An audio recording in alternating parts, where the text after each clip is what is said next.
எல்லாருக்கும் வணக்கங்க. Welcome to digital Bharathi. So TNPSC எக்ஸாம்ல ரொம்ப முக்கியமான பகுதி இந்தியன் ஜியோகிராஃபி. ஜியோகிராஃபியில் ஈஸியாக நம்மளால் ஸ்கோர் பண்ண முடியும்.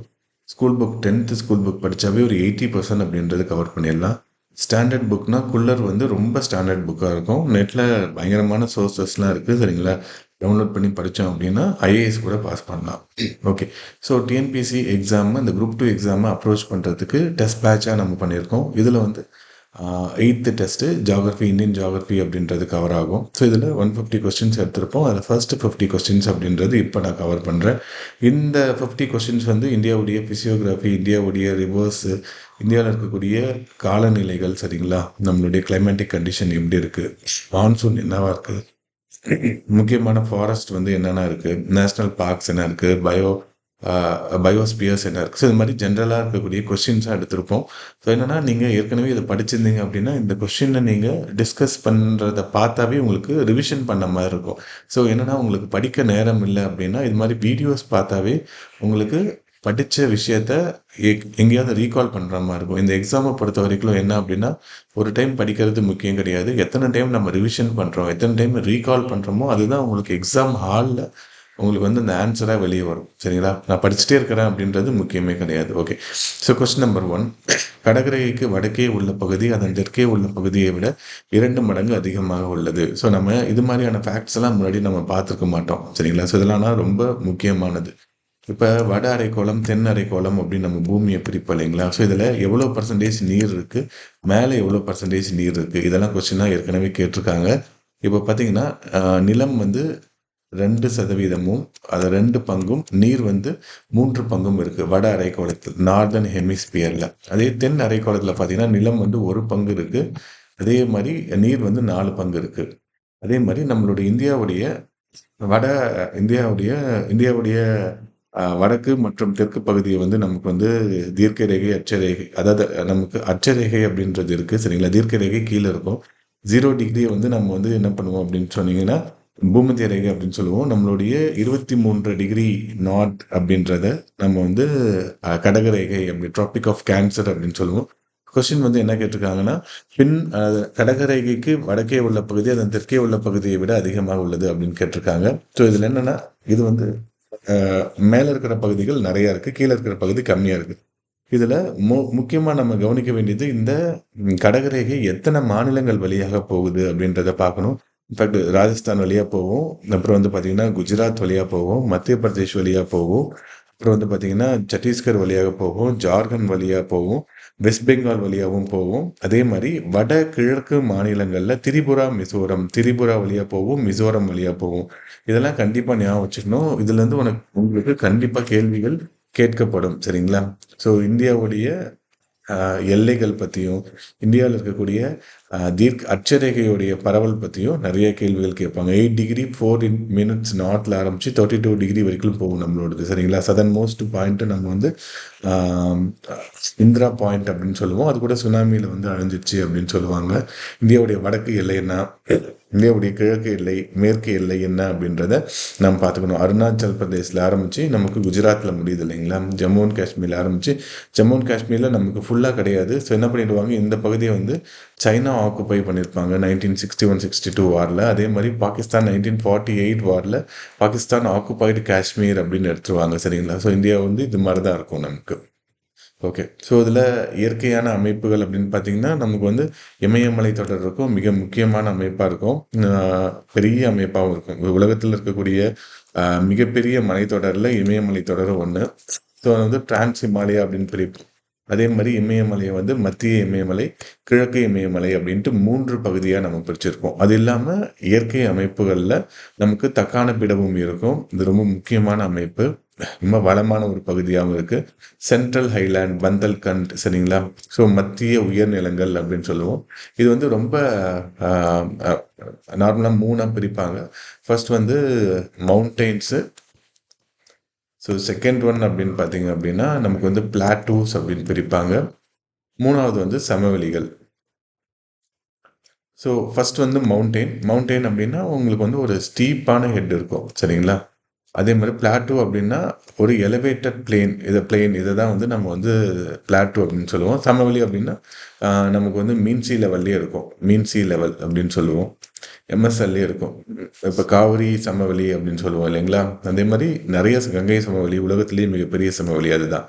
ஓகே. ஸோ இது மாதிரி நம்ம 3 கிளாஸிஃபை பண்ணியிருக்கோம். இது இந்தியாவில் எங்கே இருக்குது அப்படின்றது ரொம்ப முக்கியம். வெஸ்டர்ன் காட்ஸ் ஒரு பக்கத்தில் இருக்குது, ஈஸ்டர்ன் காட்ஸ் ஒன்று இருக்குது, சரிங்களா? அந்த ஈஸ்டர்ன் காட் வெஸ்டர்ன் காடுக்கு ஓரத்தில் இருக்கக்கூடியதை வந்து நம்ம வந்து கோஸ்டல் பிளெயின்ஸ் அப்படின்னு சொல்லுவோம். ஸோ இது ரொம்ப முக்கியமானது. Coastal plain, Utkal coastal plain எங்கே இருக்குது அப்படின்னு கேட்பாங்க. சோழமண்டல கோஸ்டல் பிளெயின் எங்கே ஆரம்பித்து எங்கே முடியுது அப்படின்றதெல்லாம் கேள்வி நிறைய டைம் கேட்டே இருக்காங்க, சரிங்களா? அப்புறம் நம்ம கங்கை சமவெளி, இதுதான் உலகத்துடைய மிகப்பெரிய சமவெளி. இது ரொம்ப ரொம்ப முக்கியமானது. அதே மாதிரி சிந்து சமவெளி, அதாவது நம்மளுடைய இண்டஸ் பாயக்கூடிய பகுதிகள், அதாவது நம்ம வட சமவெளிகள் அப்படின்ட்டு சிந்து, அப்புறம் கங்கை, பிரம்மபுத்திரா இதெல்லாம் சேர்ந்தது தான் வட சமவெளிகள் அப்படின்னு சொல்லுவோம். இது ரொம்ப முக்கியமானது. நிறைய டைம் கொஸ்டினாகவும் கேட்டிருக்காங்க. இப்போ பஞ்சாப் சமவெளி அப்படின்றது நம்மளுடைய தானிய களஞ்சியம், நம்மளுடைய கோதுமை களஞ்சியம் அப்படின்னு நம்ம பஞ்சாப் சொல்கிறோம் இல்லைங்களா? அதில் ஒரு பகுதி தான் இது. இதெல்லாம் ரொம்ப முக்கியமானது. டெசர்ட் இருக்கும். அதே மாதிரி இங்கே வந்து பார்த்தீங்கன்னா உங்களுக்கு வந்து ஆரவல்லி மலைத்தொடர் அப்படின்றது இருக்கும்.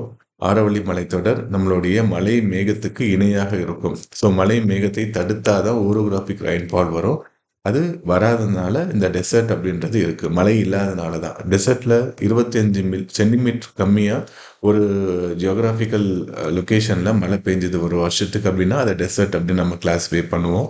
இதெல்லாம் ரொம்ப முக்கியமானது. இங்கே சோட்டா நாக்பூர் பிளாட்டோ இருக்கும். இந்தியாவுடைய ரூட் வளமான பகுதி அப்படின்னு நம்ம சொல்லுவோம். அங்கே தான் வந்து பார்த்திங்கன்னா நிறைய இண்டஸ்ட்ரீஸ் இருக்கும். அயர்ன் மற்றும் கோல் மைன்ஸ் வந்து ரொம்ப நிறையா இருக்கும். டாட்டா 1907 டாட்டா ஸ்டீல் ஃபேக்ட்ரி ஆரம்பித்தது இங்கே தான் ஆரம்பித்தார், சரிங்களா? ரொம்ப முக்கியமான பகுதி. ஒரிசா அங்கே இருக்கும். ஸோ இது சும்மா ஜென்ரலாக நம்ம வந்து பார்க்குறது. ஸோ ஓகே, நம்ம கொஸ்டின் அப்படின்றது நம்ம பார்ப்போம். ஸோ கொஸ்டினில் நமக்கு வந்து மிக முக்கியமானது அப்படின்னு பார்த்தீங்கன்னா, ஓகே, இந்தியாவின் மிக நீளமான எல்லை வங்கதேசத்துடனும் குறுகிய எல்லை பூட்டானுடனும் நாம் பகிர்ந்து கொண்டிருக்கிறோம். இது வந்து நீளமான எல்லை வங்கதேசத்துடன் தான் நம்ம பகிர்ந்திருக்கிறோம். ஆனால் மிக குறைவான எல்லை பூட்டானுடன் கிடையாதுங்க. ஸோ ஆப்கானிஸ்தானுடன் நம்ம வச்சிருக்கிறோம், சரிங்களா? ஸோ என்னன்னா கொஸ்டின் வந்து ரொம்ப ஃபஸ்ட்டு ஃபேக்ட், ஒரே ஒரு ஃபேக்ட்லேயே 2 விஷயங்கள் கேட்குறாங்க, சரிங்களா? அப்போ என்ன ஆயிடுது, நம்ம அவசரத்தில் ஃபஸ்ட்டு ஃபேக்டை மட்டும் பார்த்துட்டு இந்த 0.2 கரெக்ட் அப்படின்றத போட்டுருவோம். ஸோ அதனால் கொஞ்சம் கவனித்து நம்ம பண்ணோம் அப்படின்னா ரொம்ப ஈஸியாக பண்ணிடலாம். ஓகே. 1913 1914 சிம்லா ஒப்பந்தத்தில் கிரேட் பிரிட்டனுக்கும் திபெத்துக்கும் இடையிலான எல்லை ஒப்பந்தத்தை பேச்சுவார்த்தை நடத்தி சர் ஹென்றி மெக்மோகன் அப்படின்றவர் பண்ணார். இந்தியா மற்றும் சைனாவுக்கு இடையில இருக்கக்கூடிய எல்லைக்கு வந்து மெக்மோகன் எல்லை கோடு அப்படின்னு சொல்லுவோம். அது எப்போ போட்டாங்க அப்படின்னா 1913-14 தான் போட்டாங்க. யாராலன்னா ஹென்றி மெக்மோகன், அவர் பேரில் தான் வச்சுருப்பாங்க. ஸோ இதெல்லாம் ரொம்ப முக்கியமானது. அப்போ 1 and 3 மட்டும் கரெக்டு, சரிங்களா? அப்புறம் பார்த்தீங்கன்னா இந்தியா வங்கதேச எல்லையின் பெயர் ராட்க்ளிஃப் கோடு.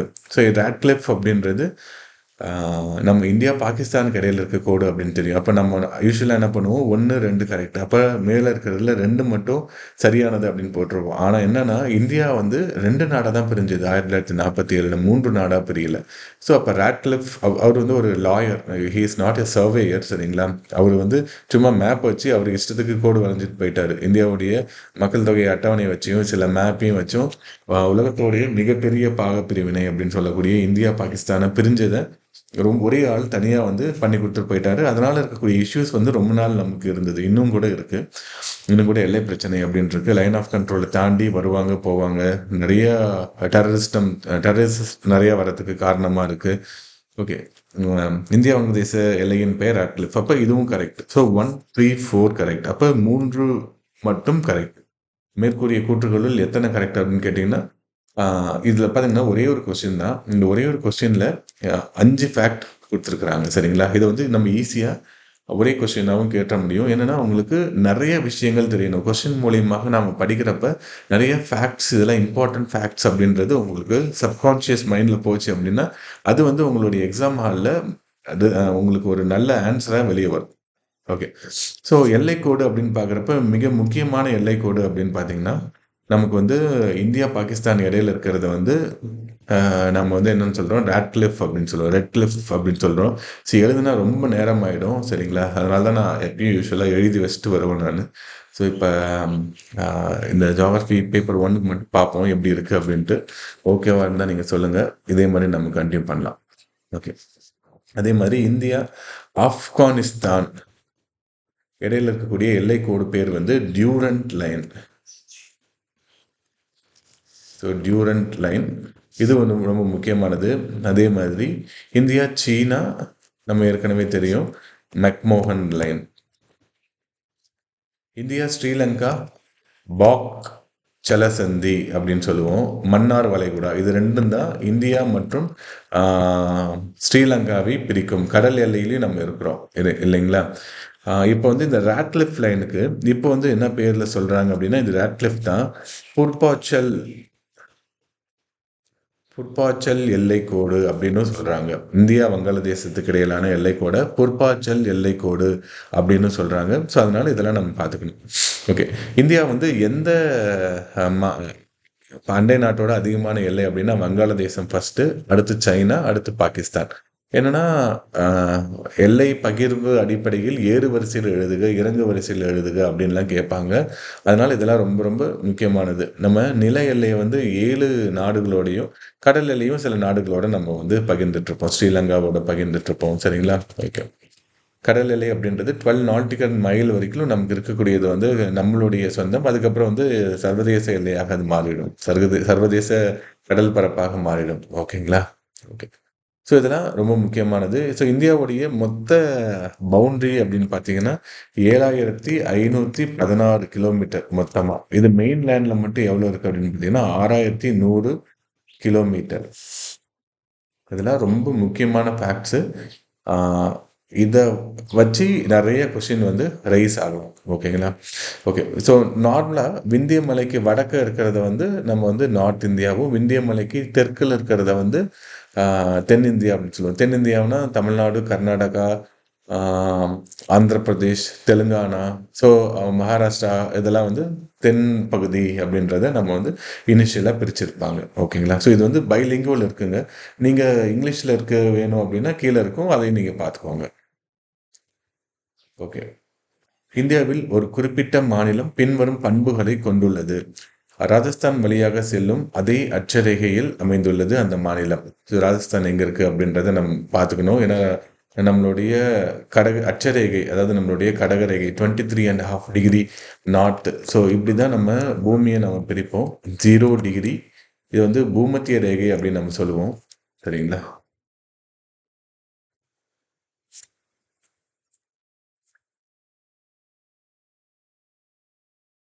0 டிகிரியே பூமத்திய ரேகை அப்படின்னு சொல்லுவோம். அது மாதிரி 23 டிகிரி நார்த்தை கடகரேகை அப்படின்னும், 23 டிகிரி சவுத்தை மகர ரேகை அப்படின்னு சொல்லுவோம். இப்போ ஆஸ்திரேலியாவில் மகர ரேகையில் இருக்கும், நம்ம வந்து கடகரேகையில் இருக்கும்.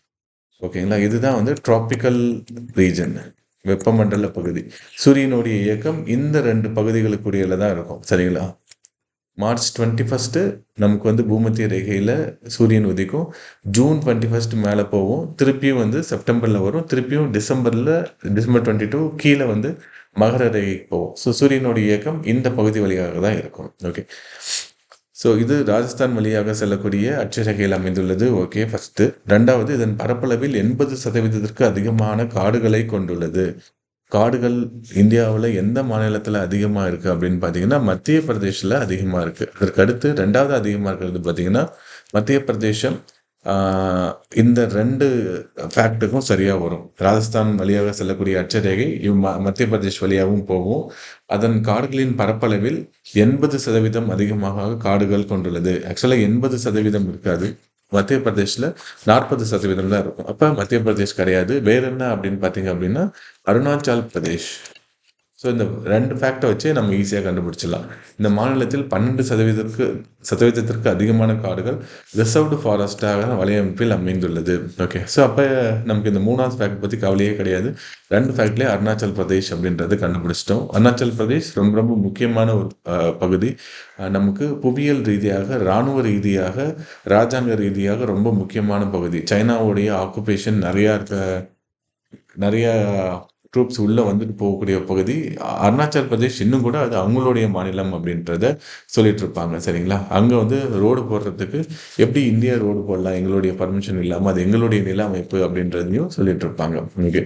1987 தான் அது வந்து அருணாச்சல் பிரதேஷ் அப்படின்ற மாநிலமாக அதன் பெயர் மாற்றம் பெற்றது. சரிங்களா?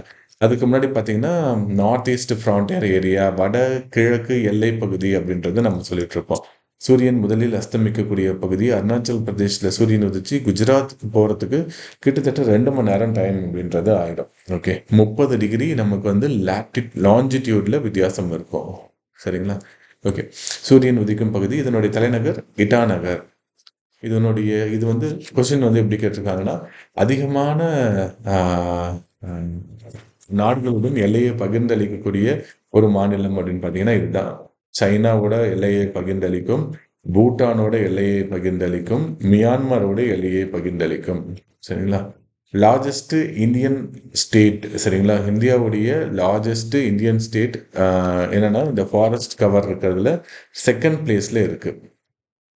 ஓகே. அதே மாதிரி வட கிழக்கு மாநிலங்களில் 2வது மிகப்பெரிய அஸ்ஸாமுக்கு அடுத்தபடியாக இருக்கக்கூடிய மிகப்பெரிய மாநிலமாகவும் இது இருக்கும். பாப்புலேஷன் டென்சிட்டி ரொம்ப ரொம்ப கம்மியாக இருக்கும். வெறும் 17 பேர் தான் அங்கே இருக்கிறாங்க. Only 17 members per 1 kilometre square. So 2011 படி இது வந்து சொல்லியிருப்பாங்க. சரிங்களா? ஸோ இது முக்கியமானது. அதே மாதிரி அஃபிஷியல் லாங்குவேஜ் இங்கே வந்து என்ன பேசுகிறாங்கன்னா இங்கிலீஷ் பேசுகிறாங்க. ஆக்சுவலாக வடகிழக்கு மாநிலங்களில் பொதுவாக நிறையா இடத்துல அஃபிஷியல் லாங்குவேஜாக இங்கிலீஷ் தான் இருக்கும். இப்போ நாகாலாந்தில் இருக்கோம், திரிபுராவில் இருக்கும், மேகாலயாவில் இருக்கும், மணிப்பூர்லேயும் அசாம்லேயும் மட்டும் மணிப்பூரில் மணிப்பூரி அதிகமாக பேசுவாங்க. அசாமில் அசாமி அவங்களுடைய அஃபிஷியல் லாங்குவேஜாக இருக்கும். இதை தவிர மற்ற எல்லா வடகிழக்கு மாநிலங்கள்லையும் இந்த இங்கிலீஷ் தான் வந்து அவங்களுடைய ஆட்சி மொழியாகவே இருக்கும். சரிங்களா? ஓகே. ஸோ இது 2வது கொஸ்டின். இது அடுத்த கொஸ்டின். பின்வரும் ஜோடிகளை கவனியுங்க. தேசிய பூங்கா நதிகள் வழியாக பாய்கிறது. ஃபர்ஸ்ட் வந்து கார்பெட். இது வந்து இந்தியாவுடைய ஃபர்ஸ்ட் நேஷனல் பார்க். 1936லேயே இந்த நேஷனல் பார்க் அப்படின்றத கொண்டு வந்திருப்பாங்க. ஃபர்ஸ்ட் வந்து ராம்கங்கா நேஷனல் பார்க் அப்படின்ற பேரில் சொல்லிட்டு இருந்தாங்க. அப்புறம் ஜிம் கார்பெட் ஒரு பெரிய டைகர் ஹண்டர்.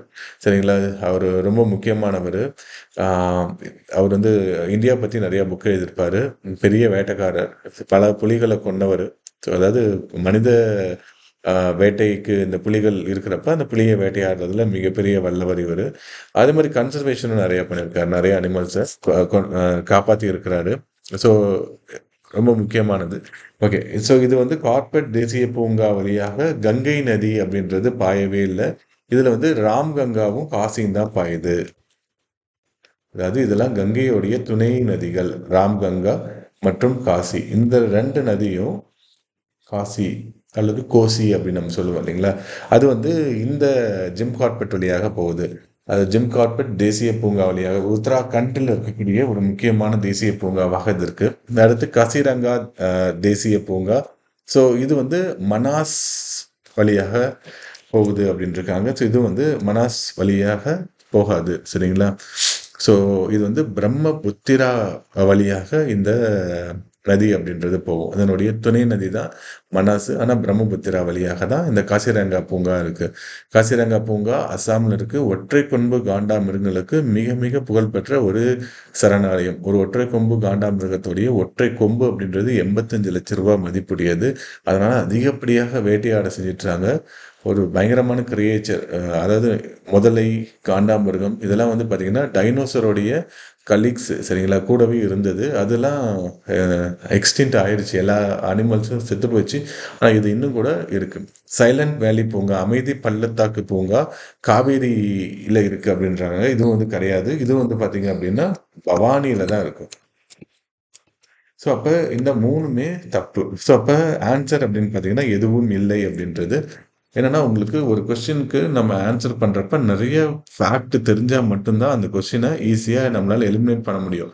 இதில் நமக்கு ஈஸியாக தோன்றது அப்படின்னு பார்த்தீங்கன்னா காசிரங்கா, மனாஸ் அப்படின்றது நமக்கு ஈஸியாக தோணிடும். அப்போ 1 and 2 இதில் எது வந்து 2 இருக்குது அப்படின்னு நம்ம பார்க்குறப்ப ஓகே எதுலையுமே இல்லை. அப்போ 1 and 2 அப்போ கார்பெட் வந்து கேஞ்சஸ் வழியாக தான் இருக்குது போல்.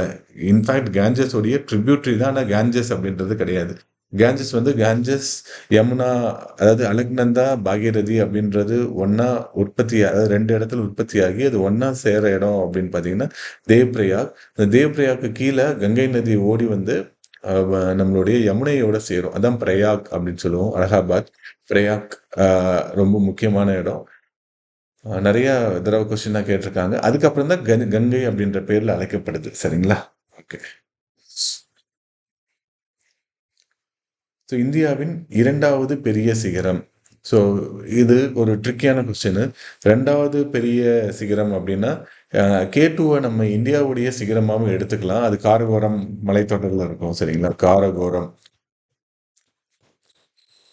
ஸோ நான் முன்னாடியே சொன்ன மாரி டிரான்ஸ் ஹிமாலயா அப்படின்னு சொல்லுவோம். அப்புறம் மத்திய இமயமலை, அப்புறம் கிழக்கு இமயமலை. டிரான்ஸ் ஹிமாலயால 3 பகுதியா பிரிப்போம். ஜன்ஸ்கார், அடுத்து லடாக், அடுத்து காரகோரம். இந்த காரகோரம் மலைத்தொடர்ல தான் இந்த மவுண்ட் K2 காட்வின் ஆஸ்டின் அப்படின்றது இருக்கு. இது second largest, second tallest mountain. சரிங்களா? இது வந்து பார்த்தீங்கன்னா, ஹிமாலயா ரேஞ்சஸ்ல இருக்கக்கூடிய செகண்ட். ஃபர்ஸ்ட் வந்து மவுண்ட் எவரெஸ்ட் இருக்கும். அது நேபாள்ல இருக்கு. சாகர் மாதா அப்படின்ற பேர்ல அங்க அழைக்கிறாங்க. 8848 மீட்டர் ஹைட்ல இருக்கும். சரிங்களா? அந்த இமயமலை அப்படின்றது அதுக்கு முன்னாடி டெதீஸ் அப்படின்ற கடலா இருந்தது. அங்காரா, கோண்டுவானா அப்படின்றது நம்மளுடைய அ தெற்கு பகுதி. அங்காராவுக்கும், கோண்டுவானாவுக்கும் இடையில இருக்கக்கூடிய பகுதியா தான் இந்த டெதீஸ் அப்படின்றது இருந்தது. பான்ஜியா, பான்தலாசா அப்படின்னு சொல்லுவாங்க. சரிங்களா? நிலம் இருந்தது பான்ஜியா அப்படின்னும், பான்தலாசா அப்படின்றது நீர் இருந்ததுன்னு சொல்லுவாங்க. நீரா இருந்த பான்தலாசா புவி நகர்வு கோட்பாடு ஆல்ஃபிரட் வெக்னர் அப்படின்றவர் சொல்லுவாரு. அதன்படி கண்டன் நகர்வு நகர்ந்து இந்த கடலா இருந்தக்கூடிய தாழ்ந்த பகுதி நிலமாக மாறியது. அதான் இளம் மடிப்பு மலை வகையை சார்ந்தது அப்படின்னு சொல்லுவாங்க. அங்க இருக்கக்கூடியது மோஸ்ட்லி வந்து பார்த்தீங்கன்னா, படிவு பாறையாக தான் இருக்கும். ஏன்னா முன்னாடி கடலா இருந்தது. அங்க கூட உப்புக்கள் நெறைய உற்பத்தி பண்றாங்க. உத்தராகண்ட்ல பாறை உப்பு அப்படின்றது ரொம்ப, இந்து உப்பு அப்படின்னு நம்ம சொல்லுவோம் இல்லைங்களா? அது வந்து ரொம்ப ஃபேமஸான ஒரு இடம். டிரான்ஸ் ஹிமாலயா இதெல்லாம் வந்து முக்கியமானது. Karakoram very very important. Ladakh தான் இந்தியாவின் மிக உயரமான பீடபூமி. சன்ஸ்கார்ல தான் ஷியாட்டில் அப்படின்றது இருக்கு. உலகின் மிக உயரமான போர்த்தள பகுதி வந்து ஷியாட்டில். சரிங்களா? அதே மாரி இந்த டிரான்ஸ் ஹிமாலயா இது வந்து அ நம்ம அண்டார்டிகாக்கு அடுத்தபடியாக மிகப்பெரிய பனிப்பரப்பு எங்க இருக்கு அப்படின்னு பார்த்தீங்கன்னா, நம்ம ஹிமாலயால தான் இருக்கு. ஓகே. காரகோரம் ரேஞ்சில தான் மவுண்ட் K2 அப்படின்னு இருக்கு. கஞ்சன்ஜங்கா அப்படின்றது சிக்கிம்ல இருக்கு. இந்தியாவுல இருக்கக்கூடிய பகுதி அப்படின்னு பார்த்தீங்கன்னா, இதுதான் இப்ப முதல் பகுதி. ஏன்னா K2 அ நமக்கு வந்து அ பாகிஸ்தான் ஆக்குபைடு காஷ்மீர்ல இருக்கு. அதனால அது கிடையாது. அடுத்து நந்தா தேவி. ஸோ நந்தா தேவி உத்தராகண்ட்ல இருக்கு. இதுதான் வந்து 2வதாக உயரமான பகுதி. செகண்ட் டாலஸ்ட், செகண்ட் 2வது மிக உயர்ந்த சிகரம் இருக்கக்கூடிய பகுதி நந்தா தேவி. ஸோ இந்த கொஸ்டின்லாம் நம்ம ரொம்ப ஈஸியா கஞ்சன்ஜங்கா அப்படின்னு போட்டுருவோம். இந்தியாவின் இன்ஃபேக்ட் நம்ம கிளைம் பண்ணலாம். டிஎன்பிசியில் இந்தியா எல்லையில தான் K2 இருக்கு அப்படின்றத வச்சு, ஸ்கூல் புக்ல இருக்கிறத வச்சு நம்மளால ஈஸியா கிளைம் பண்ண முடியும். அதே மாரி மத்திய இமயமலையில ஃபர்ஸ்ட் வந்து ஹிமாத்ரி அப்படின்னு இருக்கும். 6000 மீட்டர் அண்ட் எபோவ் இருக்கிறது ஹிமாத்ரி அப்படின்னும். 2வது வந்து ஹிமாச்சல் அப்படின்னு நம்ம சொல்லுவோம். உயரம் குறைவான பகுதி. 2000 டூ நமக்கு 6000 வரைக்கும் இருக்கக்கூடிய பகுதி. அடுத்து ஷிவாலிக் அப்படின்னு சொல்லுவோம். இது மாரி 3 பகுதியாக இது வந்து பிரிஞ்சிருக்கும். சரிங்களா? இதெல்லாம் வந்து ரொம்ப முக்கியமானது.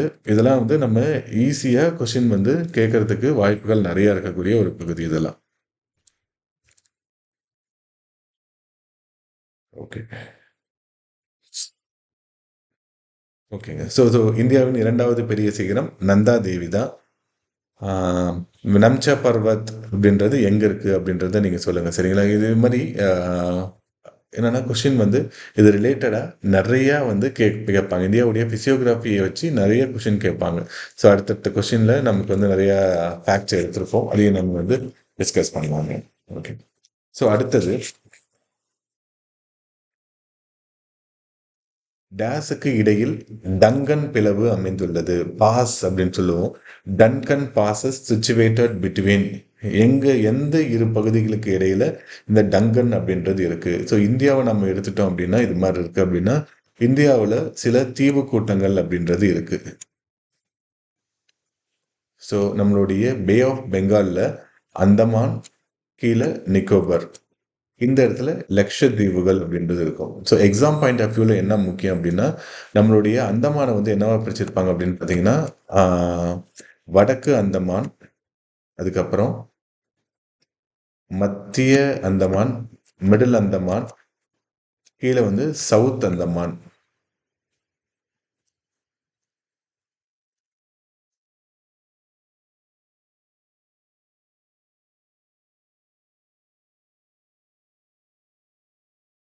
ஓகே. சவுத் அந்தமான் அப்படின்ற 3 பகுதியாக பிரிச்சிருப்பாங்க. அதே மாரி நிக்கோபரையும் பார்த்தீங்க அப்படின்னா, ஃபர்ஸ்ட் வந்து கார் நிக்கோபர், அடுத்து லிட்டில் நிக்கோபர், அடுத்து கிரேட் நிக்கோபர். கிரேட் நிக்கோபர் தான் இந்தியாவுல இருக்கக்கூடிய மிகப்பெரிய தீவு. ஏன்னா, இது இப்போ ஒரு 6 பார்ட் சொல்றோம் அப்படின்னா, அதுலேருந்து முக்கியமான ஃபேக்ட்ஸ் மட்டும் முக்கியம். இப்ப வடக்கு அந்தமான் பத்தி என்ன கொஸ்டின் கேட்டிருக்கான் அப்படின்னா, ஷேடல் பீக். அந்தமான் நிக்கோபாருடைய மிக உயர்ந்த பகுதி ஷேடல் பீக். அது வந்து வடக்கு அந்தமான்ல இருக்கும். அதே மாரி மத்திய அ அந்தமான் இருக்கு இல்லைங்களா? அங்க தான் பேரன் ஐலேண்ட். பேரன் ஐலேண்ட். அதுதான் இந்தியாவுல இருக்கக்கூடிய ஒரே செயல்படும் எரிமலை. சவுத் அந்தமான் இருக்கு இல்லைங்களா? அங்க தான் வந்து அந்தமான் நிக்கோபாருடைய ஹெட் குவார்ட்டர்ஸ், போர்ட் பிளேயர் அது வந்து அங்க தான் இருக்கு. ஸோ இது மாரி கொஸ்டின்ஸ் வந்து கேட்குறாங்க. கண்டிப்பா இதுலேருந்து நெறைய எக்ஸ்பெக்ட் பண்ணலாம். அதே மாரி இந்த இடத்துல வந்து பார்த்தீங்க அப்படின்னா, சவுத் அந்தமானுக்கும், லிட்டில் அந்தமான் அப்படின்னு இருக்கும். சிறிய அந்தமான். இது 2த்துக்கும் இடையில தான் இந்த டன்கன் பாஸ் அப்படின்றது இருக்கு. தெற்கு அந்தமான் மற்றும் சிறிய அந்தமானுக்கு இடையில தான் டன்கன் பாஸ் இருக்கு. அந்தமான் நிக்கோபார பிரிக்கிறது வந்து 10 டிகிரி சேனல், 10 டிகிரி கால்வாய் அப்படின்றது. கால்வாய்னா காவாய் கிடையாது. சரிங்களா? கடல்ல ஒரு கால்வாய் போன்ற ஒரு நில நில அமைப்பு ஏற்படுத்தப்பட்டிருக்கும். ஓகே. கார் நிக்கோபார், லிட்டில் நிக்கோபார், கிரேட் நிக்கோபார். இதெல்லாம் வந்து ரொம்ப முக்கியமானது. அதே மாரி லக்ஷத்தீவு அப்படின்றது இது வந்து ஒரு ஆ பவளப்பாறையால் ஆன ஒரு தீவு. பவளப்பாறையால் ஆன ஒரு தீவு.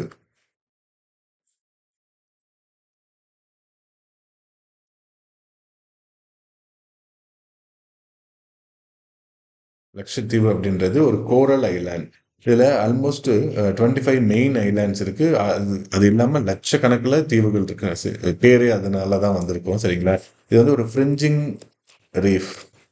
நெறைய நம்ம இந்த பவளப்பாறைகளை கிளாஸிஃபை பண்ணியிருப்போம். நமக்கு வந்து 3ஆ கிளாஸிஃபை பண்ணியிருப்போம். ஃப்ரிஞ்சிங் ரீஃப், அட்டூல், அப்புறம் வந்து கிரேட் பேரியர் ரீஃப் அப்படின்னு சொல்லுவோம். ஆஸ்திரேலியால இருக்கிறதெல்லாம் கிரேட் பேரியர். நமக்கு வந்து மன்னார் வளைகுடால இருக்கிறதெல்லாம் வந்து பார்த்தீங்கன்னா, ஃப்ரிஞ்சிங் ரீஃப் அப்படின்னு சொல்லுவோம். 3 வகையாக பிரிச்சிருப்போம் பவளப்பாறைகள்ல. பவளப்பாறை ரொம்ப ரொம்ப முக்கியமானது. நம்மளுடைய கடல் அ சூழியலுக்கு, நம்மளுடைய மெரைன் பயோடைவர்சிட்டிக்கு மிக முக்கியமான ஆதாரமா இருக்கக்கூடியது வந்து இந்த பவளப்பாறைகள் தான். மீன்கள் வளம் அதிகமாக இருக்கும் பவளப்பாறை இருந்தது அப்படின்னா. பவளப்பாறை எங்க இருக்கும் அப்படின்னா, சவுத் நார்த் 25 டிகிரி நம்மளுடைய லேட்டிட்யூட்ல இருக்கும்.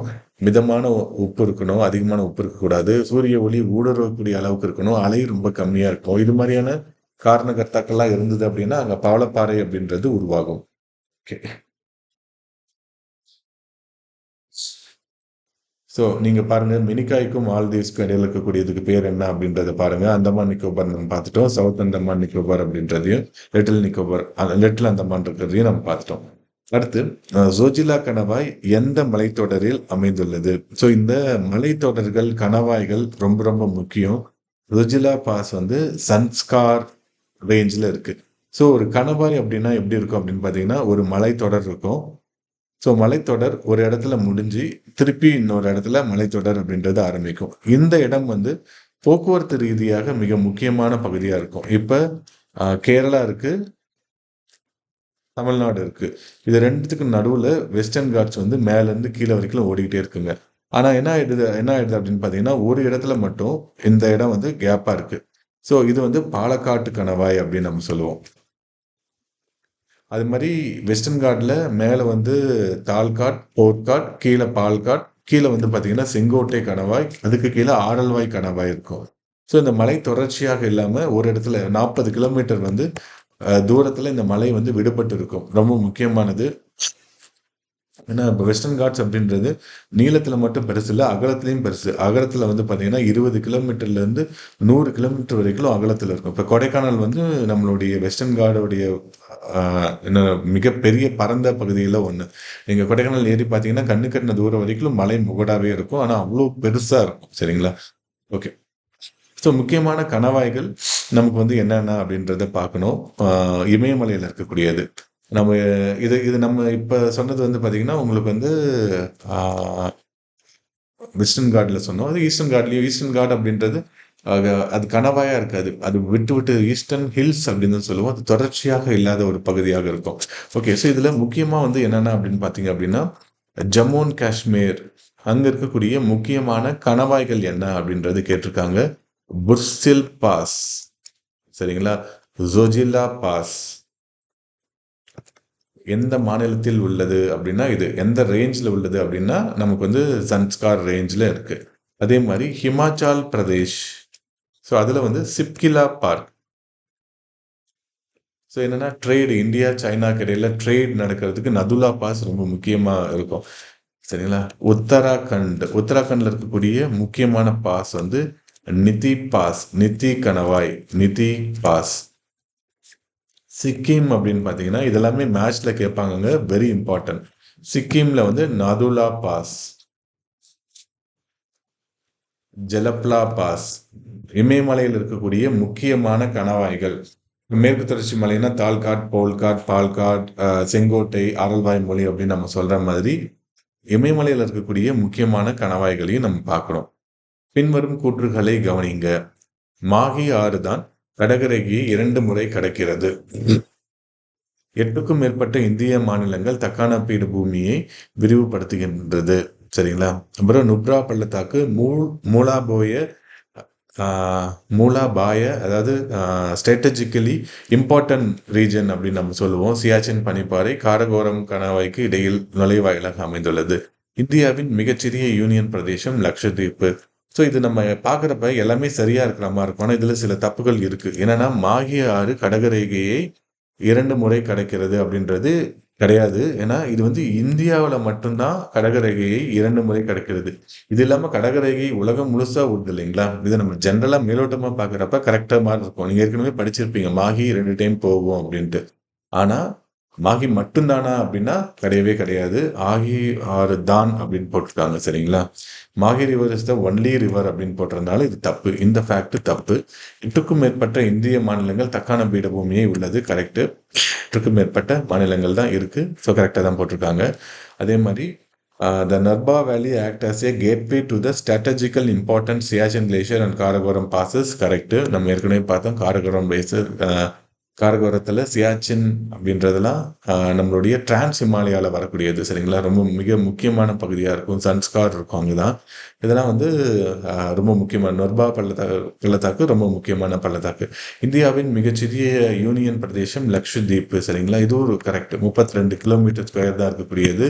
மிகச்சிறிய அதாவது நமக்கு இராணுவ ரீதியாக யூனியன் டெரிட்டரியை எப்படி அறிவிப்பாங்க அப்படின்னா அது வந்து இப்போ வந்து 1954 பிரெஞ்சு வெளியே போனாங்க. 1961 நமக்கு போர்ச்சுகீசியர் வெளியே போனாங்க. போர்ச்சுகீசியரை கோவாலேருந்து நம்ம வெளியே அனுப்பிச்சோம். கோவா டையூ டாமன்லேருந்து அனுப்பிச்சு அதுக்கப்புறம் அதை நம்ம யூனிட் டெரிட்டரியை மாற்றினோம். அப்புறம் 1987 கோவாக்கெல்லாம் நம்ம வந்து ஸ்டேட் அந்தஸ்தே கொடுத்துட்டோம். பாண்டிச்சேரிக்கும் அது மாதிரி ஸ்டேட் அந்தஸ்து கொடுக்கறதுக்கு ட்ரை பண்ணிட்டு இருக்கோம்.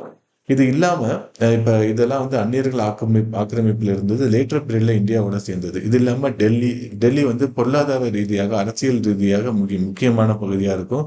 அங்கே மாநில அரசாங்கத்தோடைய கண்ட்ரோலை வச்சுருந்தவங்கன்னா அங்கே இருக்கக்கூடிய பார்லிமெண்ட்டை நடத்துவோமா மாட்டோமா அப்படின்றது தெரியாது. அதே மாதிரி அந்தமான் நிக்கோபார் கடல் எல்லையாக உள்ளது. சரிங்களா? அந்தமான் நிக்கோபார் லட்சத்தீப். அதனால இதெல்லாம் நம்ம வந்து யூனியன் டெரிட்டரியா வச்சிருப்போம். 239ங்களா? ஸோ அதெல்லாம் வந்து ரொம்ப முக்கியமான ஆர்டிகல்ஸ் நமக்கு அதெல்லாம் நம்ம பார்த்துக்கணும். ஓகே. ஸோ இதில் பின்வரும் கூற்றுகளுள் எத்தனை சரியானது அப்படின்னு பார்த்தீங்கன்னா 3 சரி. மேலே கொடுத்துருக்கிற 1 வந்து தப்பு. Mahi river is the only river கிடையாது. Only river in India but not in the world. சரிங்களா? இவங்க கொடுத்துருக்கிறது பொதுப்படியாக கொடுத்துருக்கனால இதை வந்து எல்லாருமே தப்பு பண்ணுறதுக்கு வாய்ப்புகள் நிறையா இருக்கக்கூடிய ஒரு இடமா இருக்கும். அடுத்து மேட்ச்சு. ஸோ கொஸ்டின் வந்து மேட்ச் இருக்கும். அப்புறம் சூஸ் த பெஸ்ட் இருக்கும். எம்சிக்யூ ஏபிசிடி மட்டும் இருக்கும். அப்புறம் ஃபேக்ட்ஸ் இருக்கும். ஃபேக்ட்லேயே 1 and 2 கரெக்ட், 2 and 3 கரெக்ட் அப்படின்றது இருக்கும். அது இல்லாம மேல இருக்கிறது எது சரி, எது தப்புன்னே தெரியாது. கீழ இருக்கிறதுல எத்தன ஸ்டேட்மெண்ட் சரி அப்படின்ற கொஸ்டின் கேட்கறாங்க. யுபிஎஸ்சியோட ட்ரெண்டுங்க இது. நெறைய கொஸ்டின் அது மாரி கேட்டிருக்காங்க. இந்த வருஷம் தான் கொஞ்சம் சப்ஸ்டாண்டர்டா இருந்தது UPSC question paper. Last year ரொம்ப நல்லா இருந்தது. ஓகே. ஸோ பாபர் இப்ப நம்ம வந்து என்ன பண்றோம், ஹிமாலயாவ ஃபர்ஸ்ட் வந்து மத்திய இமயமலை, இது டிரான்ஸ் ஹிமாலயா, புற இமயமலை, அப்புறம் இது வந்து கிழக்கு இமாலயா, பூர்வாஞ்சல் அப்படின்னு சொல்லுவோம். மத்திய இமயமலையில ஃபர்ஸ்ட் இருக்கக்கூடியது ஹிமாத்ரி அப்படின்னும், 2வது இருக்கக்கூடியது ஹிமாச்சல் அப்படின்னும், கீழ இருக்கக்கூடியது ஷிவாலிக் அப்படின்னு சொல்லுவோம். இந்த ஷிவாலிக் கீழ இருக்கக்கூடிய பகுதி இருக்கு இல்லைங்களா? ஷிவாலிக்கவே வந்து எப்படி பிரிச்சிருப்பாங்க அப்படின்னா, ஃபர்ஸ்ட் பகுதி வந்து பாபர் அப்படின்னு பிரிச்சிருப்பாங்க. ஸோ பாபர்ல நிறைய கல் இருக்கும். அது கல் இருக்கிறத ஞாபகம் வச்சுக்கோங்க. அதாவது இந்த ஆறுகள் நிறையாக உருவாகி, அங்க இருக்கக்கூடிய பாறைகள மேல இருந்து உருட்டி எடுத்துட்டு வந்து படிய வைக்கும். கிரேவல்ஸ் நெறையா இருக்கும், ராக்ஸ் நெறையா இருக்கும், சாண்ட் நெறையா இருக்கும். அடுத்து இருக்கக்கூடிய பகுதி வந்து தராய். தராய் அப்படின்றது ஒரு மார்ஷி லேண்ட். மண் துகள்களால் ஆனது. அடர்ந்த காடுகள் இருக்கக்கூடிய ஒரு முக்கியமான பகுதியா இருக்கும். ஸோ இது வெரி இம்பார்ட்டன்ட் ரீஜன். ஸோ அடுத்து இருக்கக்கூடியது வந்து பாங்கர். அடுத்து இருக்கக்கூடியது வந்து காதர். ஸோ பாங்கர்னா பழைய வண்டல் மண். காதர் அப்படின்றது புதிய வண்டல் மண். ஒரு ரிவர் ஓடுறப்ப அதனுடைய கரையில் இருக்கு இல்லைங்களா, வருஷம் வருஷம் என்ன ஆயிடும், நிறைய வண்டல் மண்ணை இது வந்து படிய வைக்க ஆரம்பிக்கும் கரையில. அதுதான் வந்து நம்ம காதர் அப்படின்னு சொல்லுவோம். இது ஏற்கனவே வந்து ஆறு ஒரு இடத்துல ஓடி இருக்கும். அப்புறம் ஆறு அதனுடைய இடத்த மாத்திக்கிட்டே தான் இருக்கும் இல்லைங்களா? பழைய ஆறு ஓடின பகுதியில் இருக்கக்கூடியது பாங்கர் அப்படின்றத நம்ம சொல்லுவோம். ஓகே. ஸோ மேட்ச்ல இதை வச்சு நம்ம பார்க்குறப்ப ஆன்சர் ஏ கரெக்ட். ஓகேங்களா? ஓகே. பாபர் இது வந்து இட்ஸ் வெரி போரஸ். நான் கிரேவல்ஸ் நிறையா இருக்கும் அப்படின்னு சொன்னேன் இல்லைங்களா? அது தராய் வந்து திக் ஃபாரஸ்ட் வைல்ட் லைஃப் நிறையா இருக்கக்கூடிய ஒரு பகுதியாக இருக்கு. பாங்கர் ஓல்டு அலுவியம், காதர் எங்கர் அலுவியம். ஏதாவது ஒரு ஆப்ஷன் தெரிஞ்சாவே நம்ம ஈஸியாக இதை வச்சு எலிமினேட் பண்ணிட்டு அடுத்த கொஸ்டினுக்கு நம்ம போயிடலாம். மேற்கிலிருந்து கிழக்கு நோக்கி கொடுக்கப்பட்டுள்ள மலைகளின் சரியான வரிசை எது? நம்ம முன்னாடியே சொன்ன மாதிரி புற இமயமலை, மத்திய இமயமலை. ஸோ ஒரே விஷயத்தை திரும்ப திரும்ப சொல்லணும், அப்பதான் நமக்கு ஞாபகம் இருக்கும். கிழக்கு இமயமலை. கிழக்கு இமயமலை எப்படி வந்து பிரிச்சிருப்பாங்க அப்படின்னா, ஃபர்ஸ்ட் காரோ, காசி, அடுத்து ஜெயந்தியா.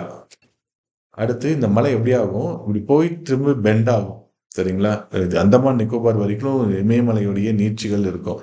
அடுத்து மேல வந்து பட்கைபம் அப்படின்னு இருக்கும்.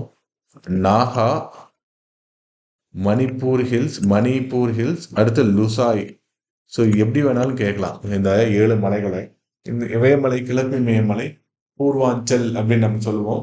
ரொம்ப முக்கியமானது ஃபர்ஸ்ட் வந்து நமக்கு மேற்கிலிருந்து கிழக்காக போறப்ப கேரோ, காசி, ஜெயந்தியா அப்படின்னும், அதுக்கப்புறம் மேலிருந்து கீழாக வடக்கிலிருந்து தெற்காக பட்கைபம், நாகா, மணிப்பூர், லூசாய் அப்படின்னு பிரிக்கும். ஸோ இதை தான் உங்க கொஸ்டினா கேட்டிருக்காங்க. சரிங்களா? गारो काशी जयंतिया नाहा. गारो काशी जयंतिया नाहा. ஓகே. காரோ காசி ஜெயந்தியா நாகா. காசி காரோ அப்படின்னு நம்ம டக்குன்னு சொல்லிடுவோம். இந்த காசி, காரோ, ஜெயந்தி அது எல்லாமே மேகாலயாவில் இருக்கும் உலகத்திலேயே அதிகமாக மழை பெய்யக்கூடிய ஒரு பகுதியா இருக்கும். 2 பருவ காற்றுலையும் மழை பெய்யும். ஃபனல் டைப்ல புனல் மாதிரி இருக்கிறதுனால சுத்தி மலைகளால் சூழப்பட்டு இருக்கிறதுனால ஏகப்பட்ட மழை அங்க வந்து பெய்யுது. இந்தியாவுடைய ஒரு நாள், ஒரு வருஷத்துல பெய்யக்கூடிய மழையை ஒரே நாள் அளவுக்கு பெய்யக்கூடிய அளவுக்கு இந்த மழை பொழிவு அதிகமாக இருக்கும். சிரபுஞ்சி, மவுண்ட் சிண்ட்ரோம் இதெல்லாம் ரொம்ப மிக முக்கியமானது. கண்டிப்பா நம்ம ஞாபகத்துல வச்சுக்கணும். ஓகே. கடலில் இந்திய இறையாண்மை எத்தனை கடல் மைல்கள் வரை நீண்டுள்ளது அப்படின்னு பார்த்தீங்கன்னா 12 நாட்டிக்கல் மைல். ஒரு நாட்டிக்கல் அப்படின்றது 1.852 கிலோமீட்டர். ஒரு நாட்டிக்கல் அப்படின்றது 1.852 கிலோமீட்டர். சரிங்களா? ஸோ இப்போ கச்சத்தீவு அப்படின்னு ஒன்று இருக்கு. இந்தியாவுக்கும் ஸ்ரீலங்காவுக்கும் இடையில இருக்கும் அந்த கச்சத்தீவு. என்னன்னா இந்தியாவில் இருந்து 14 நாட்டிக்கல் மைல் தூரத்துலையும் ஸ்ரீலங்கால இருந்து 12 நாட்டிக்கல் மைல் தூரத்துலையும் இருக்கும். அப்ப என்ன சொல்லிட்டாங்க, 1974ல யுஎன்ல ஒரு ஒப்பந்தம் போட்டாங்க. கடல் எல்லைகள் நம்ம சண்டை இல்லாம எடுத்துக்கணும் அப்படின்றது.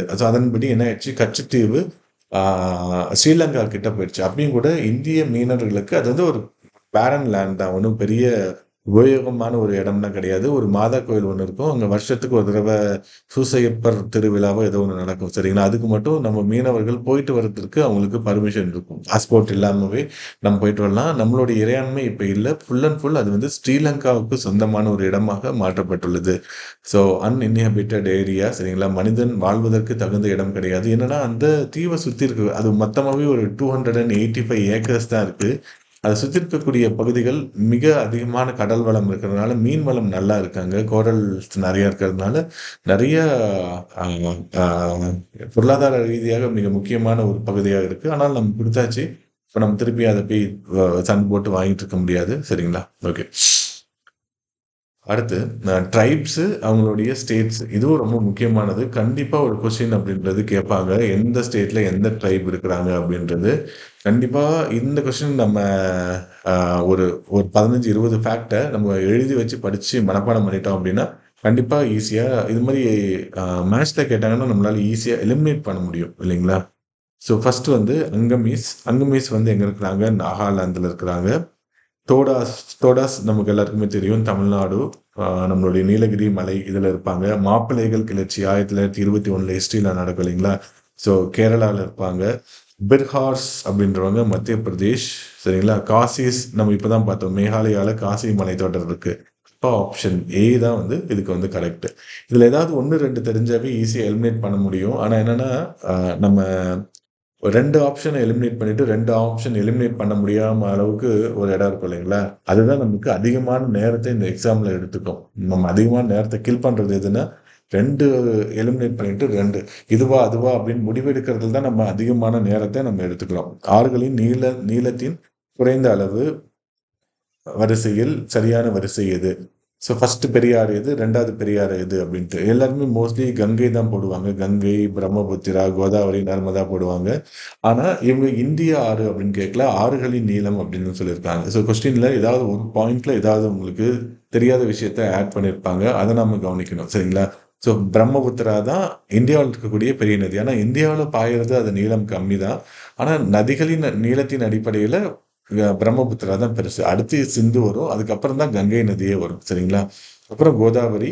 கோதாவரி தான் நம்மளுடைய அ இதுவும் வற்றாத ஜீவ நதியா தான் இருக்கும்.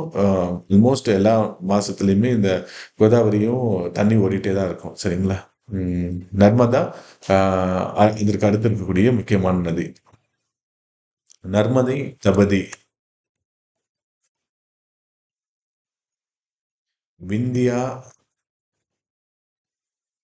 ஷாத்பூரா. இந்தியாவுடைய நில அமைப்பு பார்க்குறப்ப இது ரொம்ப முக்கியமானது. நர்மதை, தபதியோடைய இந்தியாவுடைய பக்க சுவர்களாக என்ன இருக்கும் அப்படின்னு பார்த்தீங்கன்னா, நர்மதை மற்றும் தபதி தான் இருக்கும் அப்படின்னு சொல்லுவாங்க. நர்மதை, தபதி எல்லாமே வெஸ்ட் ஃப்ளோயிங் ரிவர் அப்படின்னு சொல்லுவோம். இந்த கோதாவரி, அப்புறம் வந்து காவேரி இதெல்லாம் வந்து ஈஸ்ட் ஃப்ளோயிங் ரிவர் அப்படின்னு சொல்லி பின்னாடி கொஸ்டின் இருக்கும். அத நம்ம பார்க்கலாம். சரிங்களா? ஸோ இதில வேற என்ன முக்கியமான ஃபேக்ட்ஸ் அப்படின்னு பார்த்தீங்கன்னா, ரிவர் பேசின் அப்படின்றது ரொம்ப முக்கியம். ரிவர் பேசின்ல லார்ஜஸ்ட் ரிவர் பேசின் அப்படின்னு பார்த்தீங்கன்னா, கேஞ்சஸ் தான். நம்மளுடைய மொத்த இந்தியாவுல 26% நிலப்பகுதி. அதாவது நம்மளுடைய பாப்புலேஷன்ல 43% இந்தியாவுடைய மக்கள் அடர்த்தி மிக அதிகமாக இருப்பதற்கான முக்கியமான காரணம் வந்து கங்கை நதி தான். ஏன்னா, அங்க வந்து நீர் வசதி இருக்கு. சமவெளியா இருக்கிறதுனால டிரான்ஸ்போர்ட்டேஷன் வசதியும் இருக்கும். அப்ப நல்லா விளைவிக்க முடியும். விளைவிச்ச பொருள உங்களுக்கு டிரான்ஸ்போர்ட்ல ஒரு இடத்துல இருந்து இன்னொரு எடுத்துட்டு போ முடியும் அப்படின்றதுனால, மக்கள் தொகை அதிகமான செட்டில்மென்ட் ஆற்றங்கரை ஓரத்துல தான் நடக்கும் இல்லைங்களா? அப்ப நெறைய பேர் அங்க வந்துட்டாங்க. ஸோ ஓவர் பாப்புலேட்டடா ஆயிடுச்சு. சரிங்களா? ஓகே. ஸோ என்னன்னா, இந்த நதிகள் எல்லாமே எங்க உற்பத்தி ஆகுது அப்படின்றதையும் கண்டிப்பா பார்த்துக்கோங்க. இப்ப பிரம்மபுத்திரா அப்படின்றது கைலாஷ் ரேஞ்சுல வந்து உற்பத்தி ஆகும். சரிங்களா? டிரான்ஸ் ஹிமாலயால இருக்கக்கூடிய மிக முக்கியமானது. அதே மாரி ஆ அந்த நதிகளுடைய பேரும் கேட்பாங்க. இப்ப வந்து ம் சாங்போ பிரம்மபுத்திராவுக்கு சாங்போ திபெத்ல வந்து சாங்போ அப்படின்னு பேர் வச்சிருப்பாங்க. சாங்போ அப்படின்னா பியூரிஃபையர். அதே மாரி கங்கையுடைய துணை நதிகள். கங்கை நம்ம ஏற்கனவே சொன்னோம். அலக்நந்தா, பாகீரதி 2ம் உற்பத்தியாகி ஆ நமக்கு வந்து தேவ் பிரயாக்ல இது 2ம் ஒண்ணா சேரும். அப்புறம் யமுனை நதி பிரயாக்ல வந்து ஒண்ணா இது வந்து சேரும். அலகாபாத் அப்படின்ற பிரயாக் ராஜ் அப்படின்னு நம்ம சொல்றோம் இல்லைங்களா? புது பேர்ல. அலகாபாத். ஸோ பிரயாக் ராஜ் அப்படின்னு நம்ம சொல்லுவோம். இந்த இடத்துல இது வந்து ரெண்டும் ஒண்ணா சேரும். ஓகேங்களா? ஓகே. ஸோ இந்த கங்கை நதி அப்படியே போய் வெஸ்ட் பெங்கால்ல போகுது. வெஸ்ட் பெங்கால்ல வந்து இது உள்ள போனோனே இதுக்கு பேர் வந்து பத்மா அப்படின்னு வைக்கிறாங்க. அதே மாரி பிரம்மபுத்திரா மேல இருந்து கீழ வருது இல்லைங்களா? பிரம்மபுத்திராவுக்கு ஜமுனா அப்படின்னு பேர்ல வைப்பாங்க. பங்களாதேஷ்ல. இந்த பத்மாவும், ஜமுனாவும் ஒண்ணா சேர்ந்ததுக்கு அப்புறம் மேக்மா மேக்னா மேக்னா அப்படின்ற பேர்ல அழைக்கிறாங்க. ஸோ ஒரு ஒரு நதியும் எந்த பேர்ல எப்படி அழைக்கிறாங்க? இப்ப சிந்து நதி இருக்கும். சிந்து நதிய வந்து திபெத்ல வந்து சிங்கி கம்பன், சிங்கத்தின் வாய் அப்படின்னு அழைப்பாங்க. இதெல்லாம் நெறைய டைம் கொஸ்டினா கேட்டிருக்காங்க. அதனால கவனமா இதெல்லாம் நம்ம பிடிச்சோம் அப்படின்னா நெறைய மார்க் நமக்கு வருங்க. ஒரு சப்ஜெக்ட்ட இன்ட்ரஸ்டிங் சப்ஜெக்ட்டாவ நம்மளால மாத்த முடியும். ஒண்ணோட ஒண்ணு ரிலேட் பண்ணி நம்ம படிச்சுட்டு இருந்தோம் அப்படின்னா. ஓகே. லோக்டாக் ஏரி எங்கு அமைந்துள்ளது? ஸோ லோக்டாக் ஏரி மணிப்பூரில் அமைந்துள்ளது. The first floating national park in the world சரிங்களா? கேபுல் லம்ஜோவே.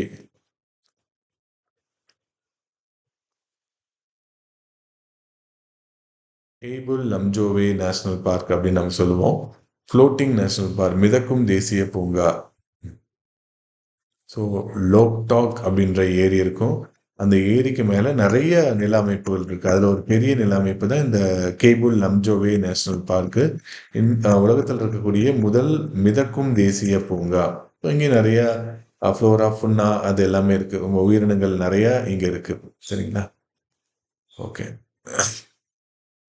பின்வரும் பின்வருவனவற்றுள் இந்தியாவின் மிகப்பெரிய ஏரி எது? ஸோ இது மாரியும் கேட்பாங்க. சரிங்களா? மிகப்பெரிய நன்னீர் ஏரி, ஃப்ரெஷ் வாட்டர் அப்படின்னு குடுத்துருக்காங்க. நன்னீர் அப்படின்னு குடுக்கலன்னா வேற வரும். சரிங்களா?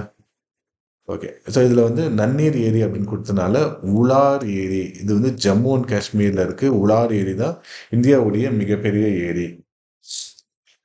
ஸோ உலார் ஏரி ஜீலம் நதியினால் இது நீரோட்டம் பெறுகிறது. இது ஏசியாவுடைய லார்ஜஸ்ட் லேக் அப்படின்னு நம்ம சொல்லுவாங்க. ஏரியா வைஸ் நம்ம பார்க்குறப்ப எது ரொம்ப பெருசு அப்படின்னு பார்த்தீங்கன்னா, வேம்பநாடு லேக் கேரளால இருக்கும். இந்த அலப்பே அப்புறம் குமரகோம் இது மாதிரியான அமைப்புகள் எல்லாமே இருக்கும். இது இல்லாம சில்கா ஏரி அப்படின்னு ஒண்ணு இருக்கும். சில்கா லேக். ஸோ சில்கா வந்து லார்ஜஸ்ட் வாட்டர் பாடி சரிங்களா? இது வந்து ஒரு பேக்ரிஷ் வாட்டர். அதாவது நம்மளுடைய நன்னீரும், கடல் நீரும் சேர்ந்து ஒரு சதுப்பு நீரா மாறும் இல்லைங்களா? அதான் வந்து பேக்ரிஷ் வாட்டர் அப்படின்னு சொல்லுவோம். அதுதான் இந்தியாவுடைய பெரிய அ கடல் ஓட இருக்கக்கூடிய ஏரி அப்படின்னு பார்த்தீங்கன்னா, சில்கா லேக் சரிங்களா? வேம்பநாடு அப்படின்றது ஏரியா வைஸ்ல மிக பெரியசாக இருக்கு. அதே மாரி மிகப்பெரிய உப்பு நீர் ஏரி அப்படின்னு பார்த்தீங்கன்னா, சாம்பார் லேக். ஸோ லேக்னா ரொம்ப முக்கியமானது. ரிசர்வாயர்ஸ் இருக்கும். இது இல்லாம நம்ம மேன் மேடு ரிசர்வாயர்ஸ் அப்படின்றது இருக்கும். ஸோ அதுவும் ரொம்ப முக்கியமானது தான். பின்னாடி ஒரு கொஸ்டின் வரும். அத நம்ம பார்க்கலாங்க. கீழ்க்கண்டவற்றுள் மேற்கு நோக்கி பாய்ந்து அரபிக்கடலில் கலக்கும் மிகப்பெரிய ஆறு எது? ஸோ யமுனாலாம் வந்து என்ன ஆயிடுது அப்படின்னா காஞ்சஸோட போய் கலந்துருது. நர்மதா வந்து அஹ், நமக்கு வந்து அஹ், மேற்கு நோக்கி பாயும். பெரியாரும் மேற்கு நோக்கி பாயும். தவதியும் மேற்கு நோக்கி பாயும். இப்போ இந்த மூணுல எது அப்படின்னு பார்த்தீங்கன்னா நர்மதா. ஸோ நர்மதா ரொம்ப முக்கியமானது. நர்மதா நதி அமர்கண்டக் பிளாட்டூ மத்திய பிரதேஷ்ல உற்பத்தி ஆகும். கண்டக் அதே மாரி தப்தி வந்து நாசிக் ஹில்ஸ்ல வந்து உற்பத்தி ஆகும். எங்க உற்பத்தி ஆகுது அப்படின்றது வெரி வெரி இம்பார்ட்டன்ட். அதுலேருந்து நிறைய தடவை கேள்வி கேட்பாங்க. சரிங்களா? ஓகே. இதுல வந்து 2ஆ பிரிப்போம். West flowing river and east flowing river. East flowing ரிவர்னா மோஸ்ட்லி நம்மளுடைய மேற்கு தொடர்ச்சி மலையில உற்பத்தி ஆகி மேற்கு அந்த நம்மளுடைய தக்கான பீடபூமி எப்படி இருக்கும் அப்படின்னா, மேற்குல வந்து உயரம் அதிகமா இருக்கும். கிழக்குல உயரம் கம்மியா இருக்கும். அப்ப வாட்டர் வந்து உயரம் அதிகமான பகுதியிலிருந்து குறைந்த பகுதிக்கு பாயும் இல்லைங்களா? அப்படிதான் நமக்கு வந்து நேச்சுரல் ஸ்ட்ரீம் அப்படின்றது வந்திருக்கு. ஓகே. ஸோ வெஸ்ட் ஃப்ளோயிங் ரிவர்ஸ்ல வந்து எது எது முக்கியமானது அப்படின்னு பார்த்தீங்கன்னா, நர்மதா, தப்பி, தபதி, சபர்மதி, மாஹி, அப்புறம் வந்து பாரத் புழா, அப்புறம் பெரியார். சரிங்களா? இதெல்லாம் வந்து பெரியார், பாரத் புலா இதெல்லாம் வந்து மேற்கு தொடர்ச்சி மலையுடைய மேற்கு சரிவில் உற்பத்தியாகி கடலில் போய் கலக்கிறது மோஸ்ட்லி. ஸோ ஒரு சிலது மத்திய இந்தியாவில் உற்பத்தியாகி போய் கடலில் போய் கலக்கும். நர்மதா தப்தி மாதிரி சரிங்களா. அதே மாதிரி ஈஸ்ட் ஃப்ளோயிங் ரிவரில் கோதாவரி இதுதான் தென்னிந்தியாவின் மிக பெரிய நதி அப்படின்னு சொல்லுவோம். கிருஷ்ணா, அதுக்கப்புறம் பார்த்தீங்கன்னா காவேரி, மகாநதி ரொம்ப முக்கியமானது. அடுத்து வைகை, இது எல்லாமே ஈஸ்ட் ஃப்ளோயிங் ரிவர் சரிங்களா. பே ஆஃப் பெங்கால்ல போய் கடல்ல போய் சேர்றது. பின் வருவனவற்றுள் எது பிரம்மபுத்திரா நதியின் துணை நதி கிடையாது? ஈஸ்டா துணை நதி, சியாங் துணை நதி, மனாஸ் துணை நதி. இந்த டன்ஸ் மட்டும் கிடையாது. டன்ஸ் அப்படின்றது யமுனையோடைய துணை நதி.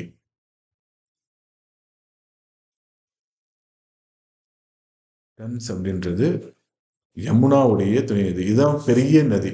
அதாவது யமுனையோடவே அதனுடைய துணை நதி மிக பெருசா இருக்கும். துணை நதி அப்படின்னா ஒரு ஆறு ஒரு இடத்துல உற்பத்தி ஆகாம 2-3 இடத்துல உற்பத்தி ஆகி கடைசியில ஒரு மெயின் பிரான்ச்சோட சேரும் இல்லைங்களா. ஸோ அதுல சேர்றதுக்கு முன்னாடி இருக்கிறது துணை நதி அப்படின்னு நம்ம சொல்லுவோம். அதே மாதிரி டெல்டா உருவாக்கும். ஆறு உருவாகிறப்ப 2-3 ஸ்ட்ரீமா உருவாகி ஒன்னா சேரும். அதே மாதிரி கடல்ல போய் கலக்கிறப்ப அதனுடைய விசிறிய விரிஞ்சு போய் கடல்ல கலக்கும். இதுதான் நம்ம டெல்டாஸ் அப்படின்னு நம்ம சொல்லுவோம். ஓகே. டன்ஸ் அப்படின்றது மிகப்பெரிய நதி, நம்மளுடைய யமுனையோடைய துணை நதி. ஸோ அப்ப இது மட்டும் தப்பு. யமுனையோட பெரிய துணை நதி இது. பின்வரும் அணை, அதாவது குருவை மிஞ்சிய சிஷ்யன் அப்படின்னு சொல்லுவாங்க இல்லைங்களா, அது மாதிரி. பின்வரும் அணைகளில் எது கர்நாடகாவில் அமைந்துள்ளது? காந்தி சாகர் இல்ல, ஸ்ரீசைலம் ஆந்திரா, முல்லை பெரியாறு கேரளா, அப்ப துங்கபத்ரா தான் கரெக்ட். ஸோ நமக்கு தெரிஞ்சதை வச்சுட்டு தெரியாததை நம்ம ஈஸியா கொண்டு வந்துடுறோம் இல்லைங்களா. ஓகே. ஸோ காந்தி சாகர் அப்படின்றது சம்பல் நதி. சம்பலும் நம்மளுடைய யமுனை நதியுடைய ஒரு துணை நதி தான். அதுல வந்து கட்டியிருப்பாங்க காந்தி சாகர், மத்திய பிரதேஷ் சரிங்களா. ஸ்ரீசைலம் அப்படின்றது கிருஷ்ணா நதியில கட்டியிருப்பாங்க. ரொம்ப முக்கியமானது. முல்லை பெரியார் கட்டியிருப்பாங்க நம்மளுடைய குமுளி தேக்கடியில் இருக்கும் முல்லை பெரியார் அணைக்கட்டு. அதனுடைய உயரத்தை வந்து 136, 142 இது இஷ்யூஸ் வந்து நிறைய நாளா பிரச்சனை போயிட்டே இருக்கு சரிங்களா. ஓகே. டேம்ஸும் வெரி இம்பார்ட்டன்ட். இதுல டேம்ல முக்கியமானது அப்படின்னு பாத்தீங்கன்னா லார்ஜஸ்ட் டேம், அதாவது ஹையஸ்ட் டேம் ஃபர்ஸ்ட், அப்புறம் லார்ஜஸ்ட் போகலாம். ஹையஸ்ட் டேம் வந்து முன்னாடி பக்ரானங்கள் இருந்தது. அதுக்கப்புறம் இப்போ வந்து டெகிரி டேம் அப்படின்றது வந்துருச்சு. பாகீரதி மேல கட்டிருக்கக்கூடிய டெகிரி டேம் சரிங்களா. அடுத்து லாங்கஸ்ட், நீளத்தின் அடிப்படையில் மிக நீளமான அணைக்கட்டு எது அப்படின்னு பார்த்தீங்கன்னா ஹீராகுட். இது வந்து 26 கிலோமீட்டர் அளவுக்கு நீளம் உடையது. மகாநதி மேல கட்டிருக்கக்கூடிய மிக முக்கியமானது. ஓல்டஸ்ட் டேம் இன் இந்தியா அப்படின்னு பார்த்தா எல்லாருக்குமே தெரியும், திருச்சியில் இருக்கக்கூடிய கல்லணை தான் ஓல்டஸ்ட் டேம். அதே மாதிரி மிக அதிகமான நீரை தேக்கி வைக்கக்கூடிய அமைப்பு எது அப்படின்னு பார்த்தீங்கன்னா, லார்ஜஸ்ட் ரிசர்வாயர் அப்படின்னு பார்த்தீங்கன்னா இந்திரா சாகர் அணைக்கட்டு. இதுதான் வந்து மிக அதிகமான நீரினை தேக்க வைக்கக்கூடியது. இப்ப மேட்டூர் டேம் அப்படின்னா 93.75 டிஎம்சி இருக்கு இல்லைங்களா. அது மாதிரி இதனுடைய கெப்பாசிட்டி அப்படின்றது வெரி வெரி லார்ஜ். ரெண்டாவது வந்து நாகார்ஜுனா, கிருஷ்ணா நதியில இருக்கும் ஓகேங்களா. இந்திரா சாகர் நர்மதா நதியின் மீது கட்டப்பட்ட மிக அதிக நீரினை தேக்க வைக்கக்கூடிய ஒரு அமைப்பாக இருக்கு. ஓகே. அடுத்த question, dam river. So again இதே தான். ஃபராக்கா அப்படின்றது பார்த்தீங்க அப்படின்னா கங்கை. டிஹ்ரி டேம் அப்படின்றது பாகீரதி. அப்புறம் தீன் அப்படின்றது கிருஷ்ணா. அடுத்து நாகார்ஜுனா அப்படின்றது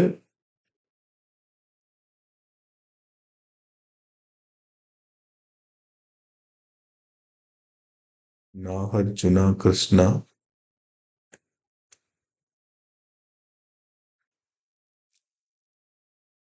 ஓகே. தீன் அப்படின்றது ராவி, நாகார்ஜுனா தான் கிருஷ்ணா ஓகேங்களா. ஸோ அப்போ ஆப்ஷன் வந்து சி. பின்வரும் கூற்றுகளை கவனியுங்க. சிந்து நதி திபெத்தில் உள்ள கைலாஷ் மலைத்தொடரின் வடக்கு சரிவு ஏரிக்கு அருகில் உருவாகிறது. வடக்கு சரிவு கிடையாது, தெற்கு சரிவு. மலை இருக்குது அப்படின்னா இங்கே உற்பத்தியாகி கீழ் நோக்கி தான் வருது. வடக்குன்னா மேல் நோக்கியா போகுது, மேல் நோக்கி போனால் சைனாவுக்கு போயிடும் இல்லைங்களா? அப்போ சிந்து நதி தெற்கு நோக்கி வரும். அதனுடைய துணை இந்த ராவி, பியாஸ், சட்லஜ், பியாஸ் இதெல்லாம் ரொம்ப முக்கியமானது. ஸோ அடுத்த கொஸ்டின் வருது நம்ம பார்ப்போம். பிரம்மபுத்திரா மானசரோவர் ஏரியில் உருவாகிறது. அது சிந்து மற்றும் சட்லஜ் நதிகளின் நீர் ஆதாரம். மானசரோவர் தான் பிரம்மபுத்திரா உற்பத்தி ஆகிறதுக்கும், சிந்து நதி உற்பத்தி ஆகிறதுக்கும், சட்லஜ் நதி உற்பத்தி ஆகிறதுக்கும் மூலமாக உள்ளது. கரெக்டு. கங்கை கங்கோத்ரி பனிப்பாறையில் இருந்து பாகீரதியாக உருவாகிறது. சரிங்களா? ஸோ இது வந்து கரெக்டு. மகாநதி இந்தியாவின் ஷத்பூரா மலைத்தொடரில் எழும்புகிறது. ஸோ இதுவும் கரெக்டு. இப்போ ஆப்ஷன் 1 மட்டும் தப்பு. அப்போ ஒன்லி 3 3 மட்டும் சரி, 1 வந்து தப்பு. சிந்து நதி திபெத்தில் உள்ள கைலாஷ் மலைத்தொடரின் வடக்கு சரிவுகளில் உள்ள தெற்கு சரிவு. ஸோ கரெக்டாக நம்ம நுணுக்கமாக படிச்சிருந்தோம் அப்படின்னா ரொம்ப ஈஸியாக நம்மளால ஸ்கோர் பண்ண முடியும். மகாநதி சத்தீஸ்கரில் உற்பத்தியாகும். சரிங்களா? சில்காவுடைய மிக முக்கியமான ஆதாரமாக இது இருக்கும்.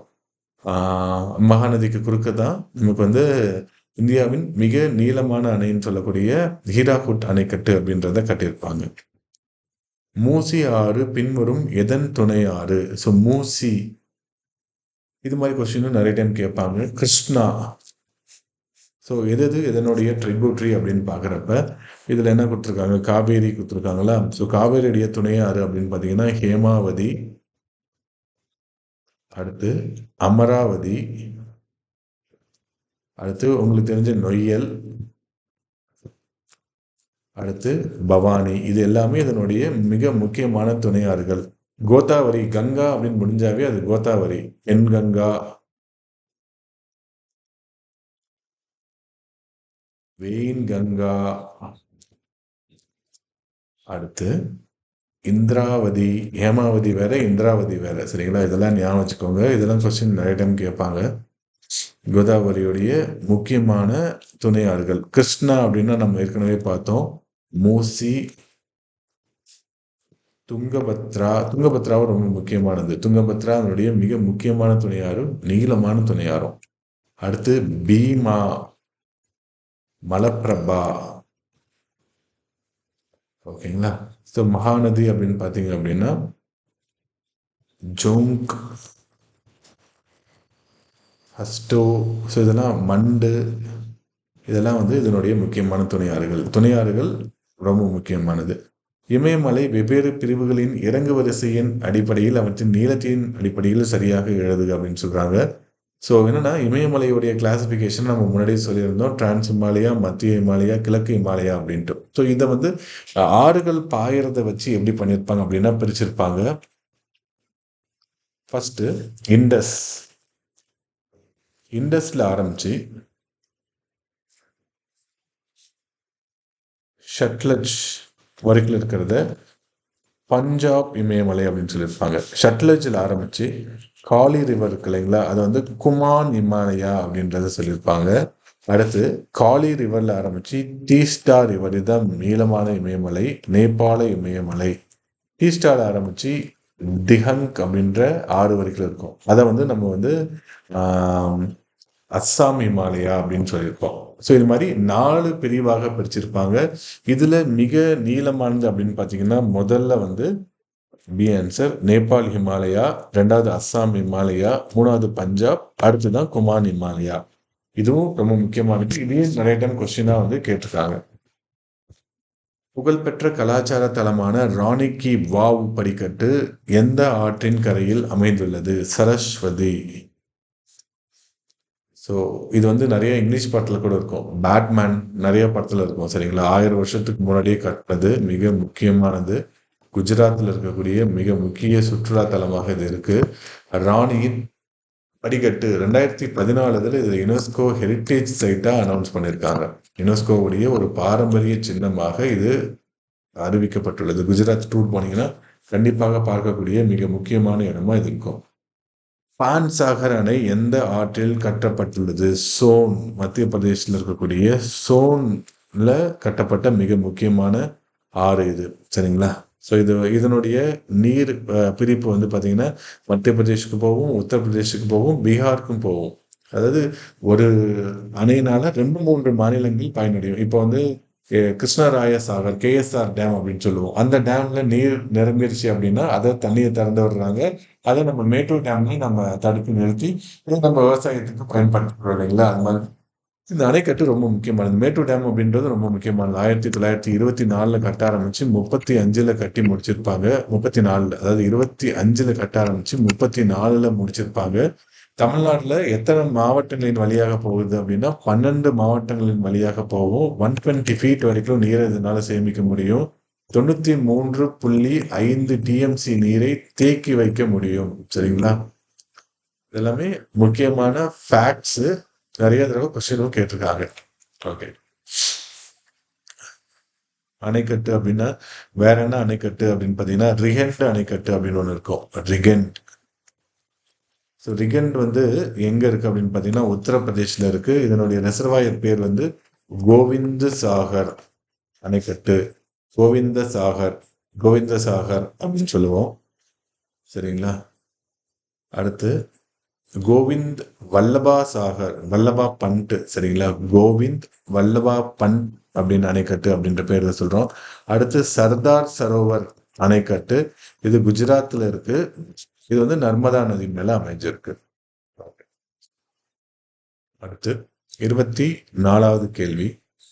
நதிகள் மற்றும் அவை உற்பத்தியாகக்கூடிய இடங்களை வச்சு நாம பிரிக்கிறது. ஓகே.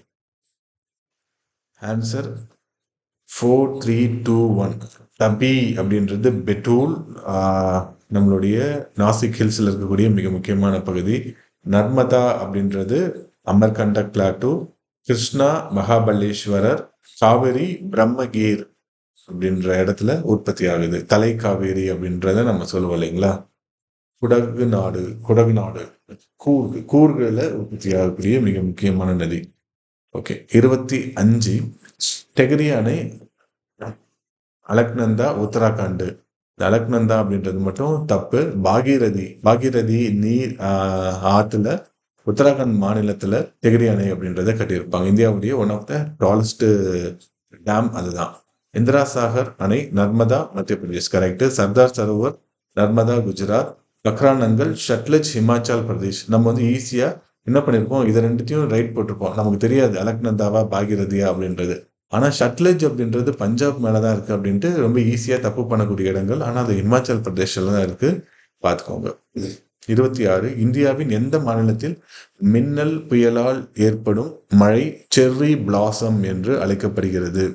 ஸோ செரி பிளாசம் அப்படின்றது ஒரு ப்ரீ மான்சூன். மான்சூன் அப்படின்றது நமக்கு ஜூன் மாதம் ஆரம்பிக்கும் இல்லைங்களா? ஏப்ரல் மேலேயே இந்த தண்டர் ஸ்ட்ரோம் மின்னல் மழை அப்படின்றது உருவாகும். சரிங்களா? அது வந்து நிறைய மாநிலத்தில் நிறைய பேர்ல அழைக்கிறாங்க. செர்ரி பிளாசம்னா செர்ரி பூத்தல்.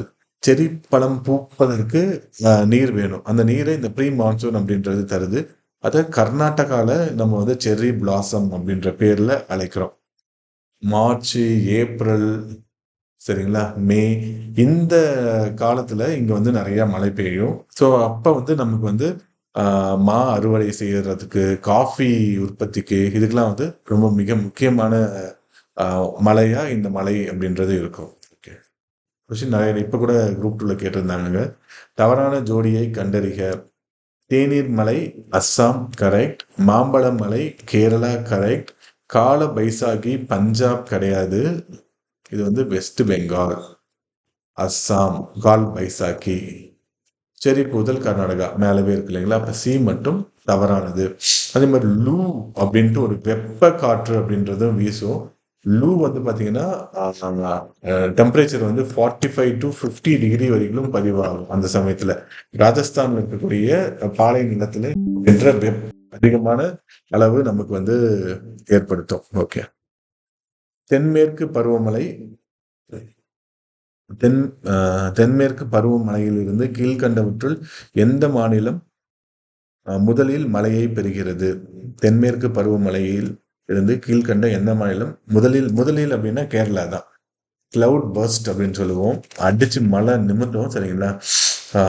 முக்கியமானது. ஸோ எதனால முக்கியம் அப்படின்னா நம்மளுடைய பருவமழை அப்படின்றது ரொம்ப ரொம்ப முக்கியமானது.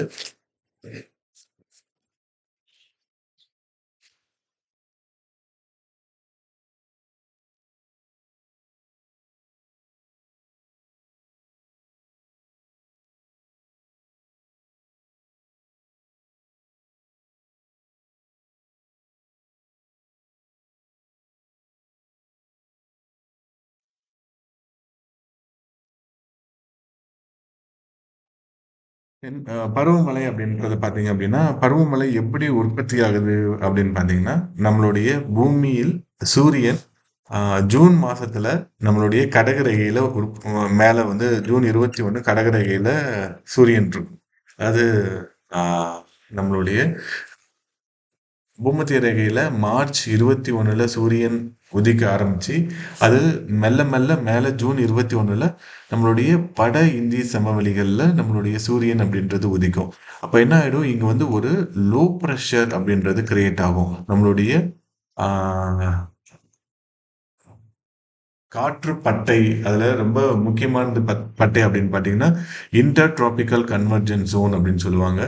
ஸோ இது வந்து ஒரு லோ ப்ரெஷரா இருக்கும். இந்த லோ ப்ரெஷர் பூமியோட 5 டிகிரி நார்த் சவுத்ல இருக்கும். அது அப்படியே மூவ் ஆகி மேல நம்மளுடைய கடகரேகை பக்கத்துல போகும். திபெத் பீடபூமி மிக சூடாக, மிக குறைந்த வெப்பநிலையில இருக்கும். அதே சமயத்துல கீழ வந்து பார்த்தீங்கன்னா, அப்போ வந்து ஹை பிரஷர் இருக்கும். ஸோ ஹை பிரஷர்லேருந்து லோ பிரஷர் நோக்கி காத்து வீசும். இந்த கோரியாலிக் ஃபோர்ஸ்னால பூமி சுழற்சியின் காரணமாக இது திசை மாற்றப்பட்டு தெற்கு நோக்கி போறது வந்து என்ன ஆயிடும், தென்மேற்கு திசையில இது திருப்பப்படும். தென்மேற்கு திசையில திருப்பறப்ப என்ன ஆயிடும் அப்படின்னு பார்த்தீங்கன்னா, 2 பிரிவாக பிரியும். ஸோ முதல் பிரிவு நம்மளுடைய மேற்கு தொடர்ச்சி மலையுடைய மேற்கு பகுதியில கேரளா, கர்நாடகா, மகாராஷ்டிரா இந்த இடத்துல மழைப்பொழிவு தரும். அதே மாதிரி இந்த அரபிக் கடல் பிரிவு இந்த மாநிலங்கள்ல தரும். அதே மாதிரி பே ஆஃப் பெங்கால் வந்து என்ன ஆயிடும் அப்படின்னு பார்த்தீங்கன்னா, நேரா காசி மலையில போய் மோதி அங்க ஏகப்பட்ட மழையை கொடுத்து இமயமலைக்கு இணையாக அது வந்து உள்ள வரும். இப்போ மோஸ்ட்லி எப்படி கொஸ்டின் வந்து கேட்பாங்க அப்படின்னா, நம்மளுடைய தென்மேற்கு பருவமழை அ இந்த அரபிக்கடல் பிரிவுல வந்து கீழேருந்து மேல வந்து போறப்ப குறையும். கேரளாவுல அதிகமான மழை பெய்யும். கர்நாடகால ஓரளவு, மகாராஷ்டிரால ஓரளவு குறைவான மழை. அதுவே அதிகம் தான். அதே மாரி இந்த வடகிழக்கு அதாவது நம்மளுடைய கிழக்கு இமயமலைய போய் தாக்குது இல்லைங்களா? பே ஆஃப் பெங்கால் பிரிவு. இது வந்து என்ன ஆயிடும், கிழக்கில் இருந்து மேற்காக செல்ல செல்ல பருவமழையின் அளவு குறைவும். ஸோ இதெல்லாம் கண்டிப்பா ஞாபகம் வச்சுக்கணும். சரிங்களா? இதே மாரி ஆ வடகிழக்கு பருவமழை அப்படின்றது இப்ப இதுக்கு ரிவர்ஸா நடக்கும். மேல ஹை பிரஷர் இருக்கும். கீழ லோ பிரஷர் இருக்கும். இப்ப மேல இருக்கக்கூடிய ஹை பிரஷர், லோ பிரஷர் நோக்கி வீசுறப்ப கடல்ல இருக்கக்கூடிய ஈரப்பதத்தை எடுத்துட்டு, இந்த கோரமண்டல் கோஸ்டல்ல மிக அதிகமான கனமழை அப்படின்றத குடுக்கும். சென்னை, கடலூர் இந்த கடற்கரையோர மாவட்டங்கள், டெல்டா ரீஜியன்ஸ் அதே மாரி ஒரிஸ்சா மற்றும் ஆந் அ ஆந்திர பிரதேஷோடைய கடலோர பகுதிகள்ல அதிகமான மழையை குடுக்கும். ஓகேங்களா? ஓகே. அடுத்தது 21 பின்வரும் மற்றும் மாநிலங்களை அடையாளம் கண்டுபிடிக்க. சரிங்களா? ஸோ நார்த் வெஸ்டர் அப்படின்றது எந்த இடத்துல அப்படின்னா, நம்ம ஏற்கனவே பார்த்தோம் இல்லைங்களா? மேற்கு வங்காளம் மற்றும் அஸ்ஸாம் பகுதியில தான் இருக்கும். ஓகே. அடுத்தது 30வது கேள்வி. இந்தியாவில் எந்த பகுதி தென்மேற்கு மற்றும் வடமேற்கு பருவமழைகள் இரண்டிலும் மழையை பெறுகிறது? ஸோ தமிழ்நாட பொறுத்தவரைக்கும் நார்த் ஈஸ்ட் மான்சூன் தான். ஒரிசாவுலயும் அதிகப்படியா அப்படின்னு பார்த்தீங்கன்னா, நார்த் ஈஸ்ட் தான். லட்சத்தீவுகள் அப்படின்றது சவுத் வெஸ்ட் மான்சூன்ல பெய்யும். அந்தமான் நிக்கோபார் தான் நார்த் ஈஸ்ட் மான்சூனும் பெய்யும். அங்க வந்து மலைக்காடுகளே இருக்கு. சரிங்களா? நம்மளுடைய டிராபிக்கல் எவர்கிரீன் ஃபாரஸ்ட்டே அந்தமான்ல இருக்கும். ஏன்னா அது வந்து ம் பருவமழையினாலயும் மழை பெய்யும். இந்த மீன் டைம் அதாவது வடகிழக்கு பருவமழை, தென்மேற்கு பருவமழை, சவுத் வெஸ்ட் மான்சூன்லயும் அங்க மழை பெய்யும். அதே மாரி அ இந்த சைக்ளோனிக் ரெயின்ஃபால் இருக்கு இல்லைங்களா? அதனாலயும் அங்க வந்து மழை அப்படின்றது பெய்யும். ஓகே. தென்மேற்கு பருவக்காற்றை தடுக்கும் டேஷ் வடகிழக்கு மலைகள் அஸ்ஸாமில் கனமழையை ஏற்படுத்துகிறது. ஓகே. ஸோ இது நெறைய டைம் இந்த கொஸ்டின் கேட்டிருக்காங்க. காரோ, காசி மற்றும் ஜெயந்தியா, மேகாலயா, மவுண்ட் சின்ட்ரம், சிரபுஞ்சி எல்லாமே இருக்கக்கூடிய ஒரு முக்கியமான பகுதிகளா இருக்கு. சரிங்களா? ஷில்லாங் வந்து அது வந்து லீவர்ட்ல இருக்கும். அதாவது என்னன்னா காற்று வீசும் திசைக்கு ஆ பர்பெண்டிகுலரா இருக்கக்கூடிய பகுதி வந்து நம்மளுடைய இந்த காசி ஹில்ஸு, ஜெயந்தியா ஹில்ஸ் இது எல்லாமே. இதனுடைய மறுபுறம் இருக்கிறது தான் வந்து ஷில்லாங் பீடபூமி அப்படின்ற பகுதி இருக்கும். லீவர்ட்ல இருக்கும். அங்க வந்து மழை ரொம்ப கம்மியா தான் பெய்யும். இப்ப எப்படி கேரளால மழை பெய்யும், தமிழ்நாட்டுல மழை பெய்யாம இருக்கு இல்லைங்களா? அது மாதிரி. ராஜஸ்தானில் மழை குறைவாக இருப்பதற்கான காரணம் என்ன அப்படின்னா, குளிர்ச்சி அடைவதற்கு தேவையான எழுச்சியை ஏற்படுத்துவதற்கு காற்று எந்த விதமான தடையையும் கடத்தாது. The wind do not come across any barrier. Aravalli mountain இருக்கு. அது வந்து என்ன அப்படின்னு பார்த்தீங்கன்னா, இந்த நில காற்று வீசும் திசைக்கு இணையாக இருக்கு. 90 டிகிரில இருந்தா தான் காற்று தடுத்து இங்க மழை பெய்யும்.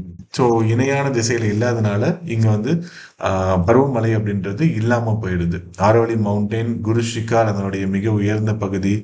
ஓல்டு ஃபோல்டு மவுண்டைன் சரிங்களா? டைப்ஸ் ஆஃப் மவுண்டைன்லயும் ரொம்ப முக்கியமானது. பிளாக் மவுண்டைன், பிண்டமலை அப்படின்னு சொல்லுவாங்க. இந்த நர்மதா தபதி, விந்தியா ஷாத்பூராலாம் இருக்குங்களா? அதில் பிண்டமலை அப்படின்னு சொல்லுவாங்க.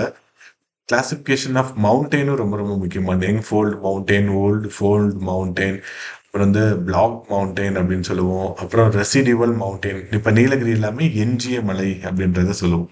ஓகே, அடுத்தது 33வது. தீபகற்ப இந்தியாவின் தெற்கு பகுதியில் கோடை மற்றும் குளிர்காலம் இடையில் வெப்ப வேறுபாடு மிக குறைவாக இருப்பதற்கான காரணம். அட்ஜாயினிங் ஓஷன் மாடரேட் த டெம்பரேச்சர். என்ன ஆயிடும், பகல் நேரத்துல உங்களுக்கு வந்து நிலம் விரைவாக நீர் நிலம் நீர் பகல் நேரத்துல நிலம் வேகமாக சூடாயிடும். சூடாகிறதுனால என்ன ஆயிடும்னு பார்த்தீங்கன்னா, இங்க லோ ப்ரெஷர் இருக்கும். அதே நீர் வந்து மெதுவாக தான் சூடாகும். நீரின் தன்வெப்ப ஏற்புத்திறன் 4180 இல்லைங்களா? தன்வெப்ப ஏற்புத்திறன் மிக அதிகம், அதனால மெதுவாக சூடாகும். இப்போ இங்க ஹை ப்ரெஷர் இருக்கும். High pressure to low pressure காத்து அடிக்கும். ஸோ காத்து நிறைய போயிட்டு வந்துட்டு இருந்ததுனாவே டெம்பரேச்சர் அப்படின்றது தக்க வைக்கப்படும். நைட் நேரத்துல நிலம் நீரை வெப்பத்தை எடுத்துக்கிட்டதை வெளியேறதுக்கு ரொம்ப நேரம் எடுக்கும். நிலம் உடனே குளிர்ந்து விடும். இப்ப சீ பிரீஸ் அப்புறம் லேண்ட் பிரீஸ் அப்படின்றது வீசிக்கிட்டே இருக்கும். இப்ப காலையில டெம்பரேச்சர் அப்படின்றது உங்களுக்கு வந்து அந்த காலையில ஒரு 35 டிகிரி இருந்தது அப்படின்னா நைட் வந்து 30 டிகிரி இருக்கும், இல்ல 25 டிகிரி இருக்கும். இதுவே டெல்லி மாதிரியான இடத்துல பகல்ல வெப்பநிலை அப்படின்றது 45 இருக்கும், இரவுல 20 டிகிரி இருக்கும். ஏன்னா கடலுடைய அருகாமையில் இல்லாதனால இந்த பரிமாற்றங்கள் எதுவுமே நடக்காதனால உங்களுக்கு வந்து அதிகப்படியான வெப்பநிலை அப்படின்றது இந்த இடத்துல வந்து இருக்கும். சரிங்களா? அதிக வெப்ப வேறுபாடு அப்படின்றது இங்க இந்த இடத்துல இருக்கும்.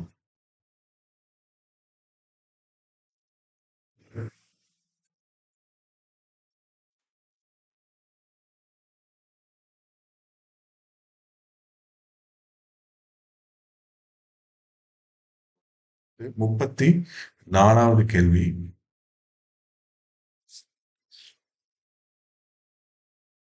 பின் வருவனவற்றுள் எது அக்டோபர் மற்றும் நவம்பர் மாதங்களில் அதிக மழையை பெறுகிறது? கோரமண்டல கடற்கரை,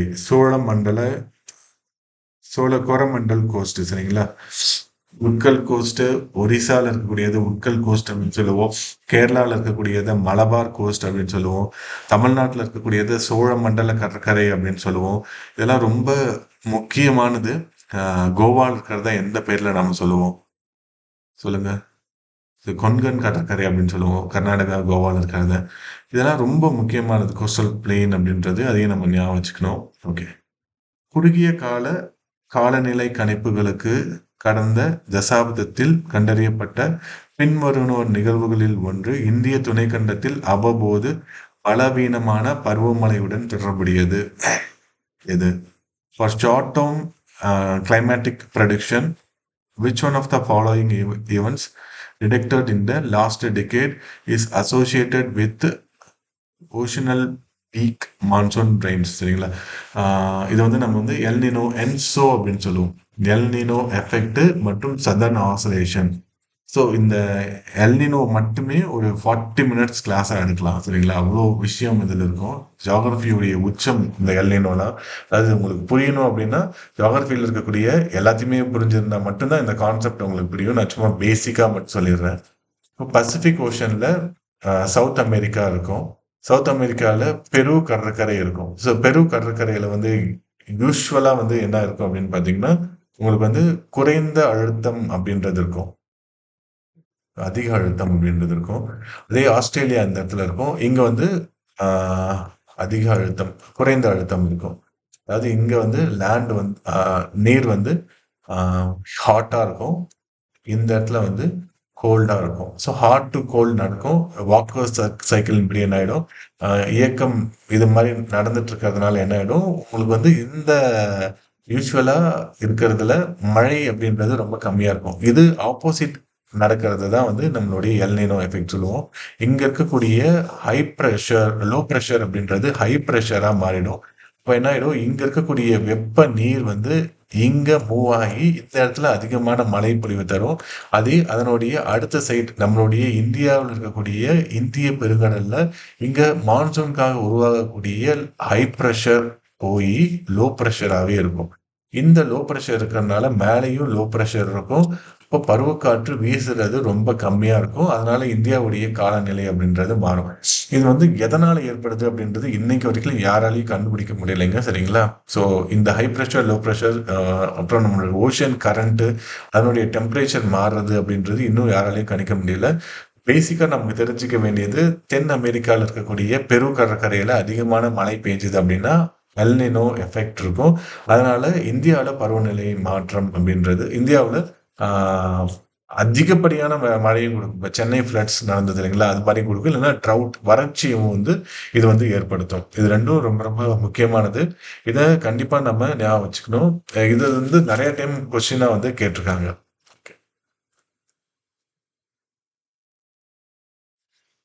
ஸோ சவுத் அமெரிக்காவில் இருக்கக்கூடிய பெருவில் குளிர் வெப்பநிலை இருக்கு. ஆசி கடற்கரையில வெப்ப கடற்நிலை இருக்கு. இப்போ என்ன ஆயிடுது, வெப்பம் வந்து இந்த ஹாட் மாய்ஸ்சர் அப்படின்றது மேலே நோக்கி போய் இந்த பெரு கடற்கரையில மழையை வந்து யூஸ்வலா கொடுக்கும். இது மாறி நடக்கிறது தான் நம்மளுடைய எல்னினோ எஃபெக்ட். ஸோ எல்னினோ வந்து நம்மளுடைய ட்ரேட் விண்டை வந்து வீக்காக மாறிடும். நம்மளுடைய ட்ரேட் விண்ட் அப்படின்றது வாணிப காற்று, அது எப்பயுமே கிழக்கு நோக்கி வீசிக்கிட்டே இருக்கும். அதை வந்து ரொம்ப வீக்கன் பண்ணிடுறதுனால நமக்கு வரக்கூடிய பருவ மழை அப்படின்றது ரொம்ப கம்மியாயிடுது. ஓகேங்களா? இதை பற்றி ஒரு டீட்டெயிலாக ஒரு வீடியோ அப்படின்றதையும் நான் போட பார்க்குறேங்க. சரிங்களா? கிராஃபிக்கலாக உங்களுக்கு சொன்னோம் அப்படின்னா ரொம்ப ஈஸியாக புரியும். தமிழ்ல இது யாரும் பெருசாக போடல வீடியோ இது வரைக்கும். ஓகே. 36 பின்வருவனவற்றுள் எந்த பகுதி ஆண்டு முழுவதும் மழையை பெறுகிறது? பூமத்திய ரேகை எப்பயுமே உங்களுக்கு அதிகப்படியான வெயிலும் இருக்கும், அதிகப்படியான மழையும் இருக்கும். ரொம்ப அதிகமா மழை பெய்யும். அதாவது ஒரு மான்சூன் மாரி உங்களுக்கு ஃபீல் ஆகும். ஆனா, அடுத்த 1 மணி நேரத்திலேயே சுத்தமா வெயில் அடிக்க ஆரம்பிச்சுரும். 4:00 ரெயின்ஃபால் அப்படின்னு சொல்லுவாங்க. ஓரோகிராஃப் அதாவது கன்வெக்ஷனல் ரெயின்ஃபால் அப்படின்னு சொல்லுவாங்க. ரெயின்ஃபாலுடைய கிளாசிஃபிகேஷன் பின்னாடி நம்ம பார்ப்போம். மழைக்காலத்தில் கங்கை டெல்டாவில் இருந்து பஞ்சாப் சமவெளி வரை மழைப்பொழிவு குறைகிறது. ஏனெனில், பருவமழை காற்று ஓட்டமானது கங்கை சமவெளியில் மேற்கு நோக்கி நகர்ந்து வறண்டதாக மாறுகிறது. நம்ம ஏற்கனவே சொல்லியிருந்தோம். 2 கிளைகளாக பிரியும். அரபிக்கடல் கிளை, வங்காள விரிகுடா கிளை அப்படின்ட்டு. அது வந்து என்ன ஆயிடும், நமக்கு மேற்கு நோக்கி போறப்ப அதனுடைய ஈரப்பதத்தை இழந்துகிட்டே போகும். Option A. கோடை மாதங்களில் தென்மேற்கு பருவக்காற்றிலிருந்து பெறும் மழை பொழிவை குறைக்கும் வரிசையில் நகரங்களை ஒழுங்குபடுத்தி எழுதுக. ஸோ ஃபர்ஸ்ட் வந்து நம்ம மேல இருக்கிற ஆன்சரை நம்ம பார்த்துதாவே கீழே இருக்கிறத நம்ம ஈஸியாக எலிமினேட் பண்ணிடலாம். சரிங்களா? ஓகே. ஸோ எப்படி இருக்கும் அப்படின்னு பார்த்தீங்கன்னா, கொல்கத்தால அதிகமான மழை பெய்யும். அடுத்து பாட்னா, அடுத்து டெல்லி, அடுத்து அலகாபாத். டெல்லி வந்து ஏன் அதிகமான மழை பெய்யும் அலகாபாத்தோடனா, டெல்லியில வந்து இந்த தென்மேற்கு பருவமழை பெய்யும் வெஸ்டர்லி அப்படின்னு சொல்லுவாங்க. மத்திய தரைக்கடல் மேல உருவாகி கருங்கடல் வழியாக நமக்கு ஒரு காற்றழுத்த வெஸ்டர்லி மேற்கு இடையூறுகள் உருவாகி அதனாலையும் இந்த டெல்லியில மழை பெய்யும். சரிங்களா? அதனால நம்ம வந்து இதை மாற்றி போட்டக்கூடாது. ஃபர்ஸ்ட் வந்து கொல்கத்தால அதிகமான மழை, அடுத்து பாட்னா, அடுத்து டெல்லி, அடுத்துதான் அலகாபாத், பிரயாக்ராஜ். ஓகே. அடுத்து 39 வடகிழக்கு பருவக்காற்றில் பாதி மழை பொழிவை பெறும் பகுதி தமிழ்நாடு மட்டுமே. கரெக்டு. என்னன்னா, நமக்கு வடகிழக்கு பருவமழைனாலதான் நமக்கு மழையே பெய்யுது. அக்டோபர், நவம்பர், டிசம்பர்ல தான் நமக்கு இந்த மழை இருக்கும். அது வந்து சைக்ளோனிக் ரெயின்ஃபாலா இருக்கலாம், இல்லைன்னா நமக்கு மான்சூனா கூட இருக்கலாம். இந்தியாவில் மிக குறைந்த மழை பெய்யும் இடம் லே தான். கரெக்டு. இந்தியாவில் வடகிழக்கு பருவமழையை விட தென்மேற்கு பருவமழை வலுவாக உள்ளது. ஸோ அப்போ எல்லாமே கரெக்ட். 1, 3. சரிங்களா? ஸோ எல்லாமே வந்து கரெக்டா இருக்கு. அடுத்து 40வது கேள்வி. இந்திய வானிலை இலாக்காவால் வரையறுக்கப்பட்ட பழைய நாள் இன்னைக்கு ரெய்னி டேவா இல்லையா அப்படின்றத எதை வச்சு சொல்றாங்க அப்படின்னு பாத்தீங்கன்னா, 24 மணி நேரத்தில் 2.5 மில்லிமீட்டருக்கு மேல் மழை பெய்ஞ்சிருந்தா அது ரெய்னி டே. அதுவும் வந்து லைட் ரெய்னி டே அப்படின்னு சொல்லுவோம். அடுத்து வந்து மாட்ரேட் அப்படின்னு சொல்லுவோம். மாட்ரேட் அப்படின்றது 2.6 to 7.6 மில்லிமீட்டர். 7.6 விட அதிகமாக இருந்தது அப்படின்னா ஹெவி ரெயின்ஃபால் அப்படின்னு சொல்றோம். இதில் கிளவுட் பர்ஸ்ட் அப்படின்னு சொல்லுவோம். அதுவும் ஒரு தடவை கேட்டிருக்காங்க சரிங்களா. கிளவுட் பர்ஸ்ட் மேக வெடிப்பு உத்தராகண்ட்ல பெய்யும் சரிங்களா. அதாவது 100 மில்லிமீட்டர் 24 மணி நேரத்துல, சாரி, ஒரு ஹவர்ல, 1 ஹவர்ல 100 மில்லிமீட்டர் கிட்டத்தட்ட 10 சென்டிமீட்டர் மழை பெஞ்சது அப்படின்னா அதை வந்து கிளவுட் பர்ஸ்ட் அப்படின்னு சொல்லுவோம். அதாவது அதுவும் வந்து பாத்தீங்கன்னா ஏரியாவும் 20ல இருந்து 30 கிலோமீட்டர் ஸ்கொயரா இருக்கணும். அதுக்குள்ள பெஞ்சாதான் கிளவுட் பர்ஸ்ட் அப்படின்னு சொல்லுவோம் சரிங்களா. ரொம்ப முக்கியமானது இதுவும். ஓகே, அடுத்து எந்த காலநிலை நிலைமைகள் கீழ்க்கண்ட லேட்டரைட் மண் உருவாகுவதில் மிக முக்கிய பங்கு வகிக்கிறது. ஈரமான மற்றும் வெப்பம், அதாவது அதிகப்படியான மழைப்பொழிவும் அதிகப்படியான வெப்பமும் இருந்தது அப்படின்னா இந்த இடத்துல உருவாகக்கூடிய மண் வந்து லேட்ரைட் சாயில். லத்தீன்ல வந்து லேட்டர் அப்படின்னா பிரிக் அப்படின்னு அர்த்தங்க சரிங்களா. பொதுவா செங்கலை வந்து என்ன பண்ணுவோம், களிமண்ல செஞ்சு சுடுவோம். ஆனா இது வந்து ரொம்ப ஹார்டா இருக்கும் இந்த மண். இதை வந்து சுடவே தேவையில்ல, காய வச்சாவே போதும். இது வந்து ரொம்ப வாட்டர் இருந்தது அப்படின்னா ரொம்ப சாஃப்டா இருக்கும். அதே வந்து ட்ரையா இருக்கிறப்ப வெரி ஹார்டா இருக்கும். ஹை ரெயின்ஃபால், ஹை டெம்பரேச்சர் இருக்கிற இடத்துல தான் இது உற்பத்தி ஆகும். பொதுவாக லீச் அது அதிகமாக நடக்கும். மேலே இருக்கக்கூடிய இதை அரித்தல் நிறைய நடக்கும் சரிங்களா. லைமு சிலிக்கா இது எல்லாமே போயிடும். ஹியூமஸும் இருக்காது. இலை மட்கு அப்படின்றது இருக்காது. ஆர்கானிக் மேட்டர் எதுவுமே இருக்காது. ரிச் அலுமினியம் அண்ட் அயான், அலுமினியமும் அயானும் நிறையா இருக்கும். ஸோ இதெல்லாம் ரொம்ப முக்கியமானது. அயன் ஆக்சைடு இருக்கிறதுனால இது கொஞ்சம் ரெட்டா கூட இருக்கலாம். ஓகே, அரசாங்க வனக்கொள்கை 1988 படி நமக்கு 33% அளவிற்கு காடுகளாக இருக்க வேண்டும். ஆனா இப்ப நமக்கு இருக்கிறது கம்மி தான். எவ்வளவு பர்சன்டேஜ் இருக்கு? 24% இருக்கு. இந்தியாவில் மிக முக்கியமான வணிக காடுகள் வெப்பமண்டல இலையுதிர் காடு. வெப்பமண்டல இலையுதிர் காடுல தான் சாலு, சந்தனம் இது மாதிரி பொருளாதார முக்கியத்துவம் வாய்ந்த அதிகமாக வருமானம் தரக்கூடிய மரங்கள் எல்லாமே வளர்ந்துட்டு இருக்குது. இந்தியாவில் பின்வரும் மண்வகைகளின் பரப்புகளின் அடிப்படையில் வரிசைப்படுத்துக. C correct. அதிகமா இருக்கிறது ஃபர்ஸ்ட் வந்து பாத்தீங்கன்னா வண்டல் மண், ரெண்டாவதா இருக்கிறது சிவப்பு மண் ரெட் சாயில், அடுத்து வந்து பாத்தீங்க அப்படின்னா கருப்பு மண், அடுத்து லேட்ரைட் சாயில். ஓகேங்களா. சிவப்பு மண் இது வந்து முக்கியமான சாயில். தமிழ்நாட்டில் அதிகமாக இருக்கக்கூடிய மண் வந்து செம்மண், சிவப்பு மண் அப்படின்ற பேர்ல சொல்றோம் சரிங்களா. எதனால சிவப்பா இருக்கு அப்படின்னா ஃபெர்ரிக் ஆக்சைடு சிவப்பா இருக்கிறதுக்கு காரணம் இரும்பு இருக்கிறதுனால தான். ஃபெர்ரிக் ஆக்சைடு இருக்கிறதுனால தான் இது சிவப்பா இருக்கு. கருப்பு மண் அப்படின்றது நம்ம வந்து பசால்ட் ராக்ல இருந்து உருவாகும் சரிங்களா. வெதரிங் ஆக்டிவிட்டினால பசால்ட் ராக், அது நம்ம பாறைகளுடைய வகைகளை நிறைய கிளாஸிஃபை பண்ணுவோம். அதுல அதாவது என்னன்னா நெருப்பு பாறை அப்படின்னு இக்னியஸ் ராக் அப்படின்னு சொல்லுவோம். படிவு பாறைகள், உருமாறிய பாறைகள், அது மாதிரிலாம் நம்ம பேர்ல சொல்லுவோம். மெட்டமார்பிக் ராக் அப்படின்னு சொல்லுவோம். அதுல நம்ம இக்னியஸ் ராக்ல இருந்து வெதரிங் ஆக்டிவ்னால பசால்ட் ராக் உருவாகும். பசால்ட் ராக்ல இருந்து நமக்கு கரிசல் மண் அப்படின்றது உருவாகும். தக்கான பிட உண்மையில குறிப்பா மகாராஷ்டிரால இந்த மண் அதிகமா இருக்கு. கர்நாடகா இந்த பகுதிகளில் அதிகமா இருக்கு சரிங்களா. இது வந்து கிளெய்லி கண்டென்ட்டா, களிமண் தான் இதுவும் சரிங்களா. இது வந்து அயன் கண்டென்ட் நிறைய இருக்கிறதுனால கருப்பு கலர்ல இருக்கு. பருத்தி பயிரிடுவதற்கு மிக முக்கியமான மண்ணாகவும் இது இருக்கும். வண்டல் மண் அப்படின்றது இந்தியாவில் மிக அதிகமாக உள்ளது. மொத்தமா இருக்கக்கூடிய மண்ணில் 43% வண்டல் மண் தான். இது வந்து கோஸ்டல் பிளெயின்ஸ்ல நிறையா இருக்கும். அதே மாதிரி ரிவர் டெபாசிட்னால தான் இந்த மண் உருவாகுது. பாங்கர், காதர் அதெல்லாம் நம்ம ஏற்கனவே பார்த்தது தான். காலநிலை நிலைமைகள் காரணங்கள் சரிங்களா. அதாவது சென்னை கொல்கத்தாவை விட வெப்பமாக இருக்கிறதுக்கு முக்கியமான காரணம் அட்சரேகை. நம்மளது வந்து சூரியனுக்கு பக்கத்துல இருக்கு, கல்கட்டா மேல இருக்குது, அதனாலதான் வெப்பமா இருக்கு. இமயமலையில் பனிப்பொழிவு.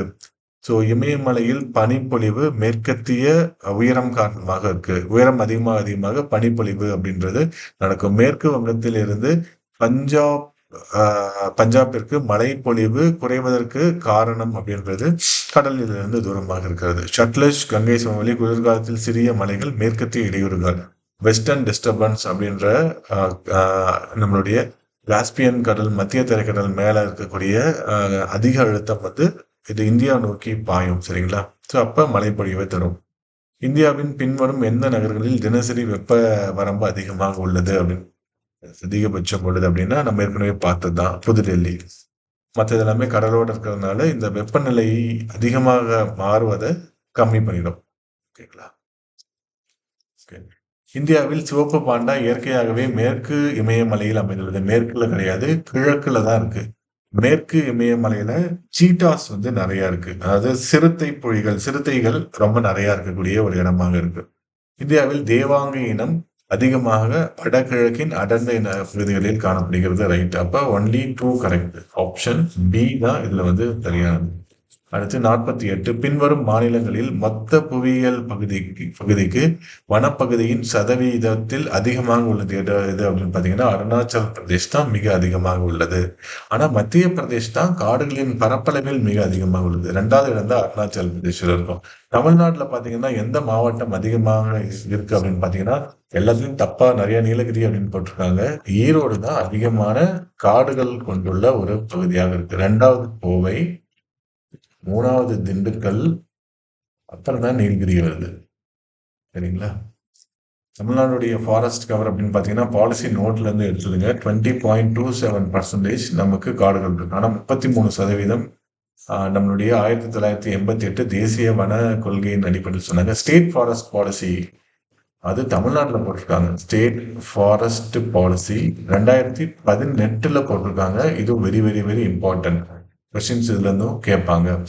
இந்தியா தமிழ்நாட்டில் நிறைய நேஷனல் பார்க்ஸ் இருக்கு, நிறைய சாங்சுரிஸ் இருக்கு, நிறைய பேர்ட் சாங்சுரிஸ் இருக்கு, நிறைய பயோஸ்பியர்ஸ் இருக்கு. இதெல்லாமே என்னென்ன அப்படின்றதையும் நீங்க பார்த்துக்கோங்க. ரொம்ப ரொம்ப முக்கியமானது. இப்போ நேஷனல் பார்க் அப்படின்னா இந்தியாவில் இருக்கக்கூடிய நேஷனல் பார்க் நிறைய இருக்கு. ஜிம் கார்பெட் கூட ஒரு நேஷனல் பார்க் தான்.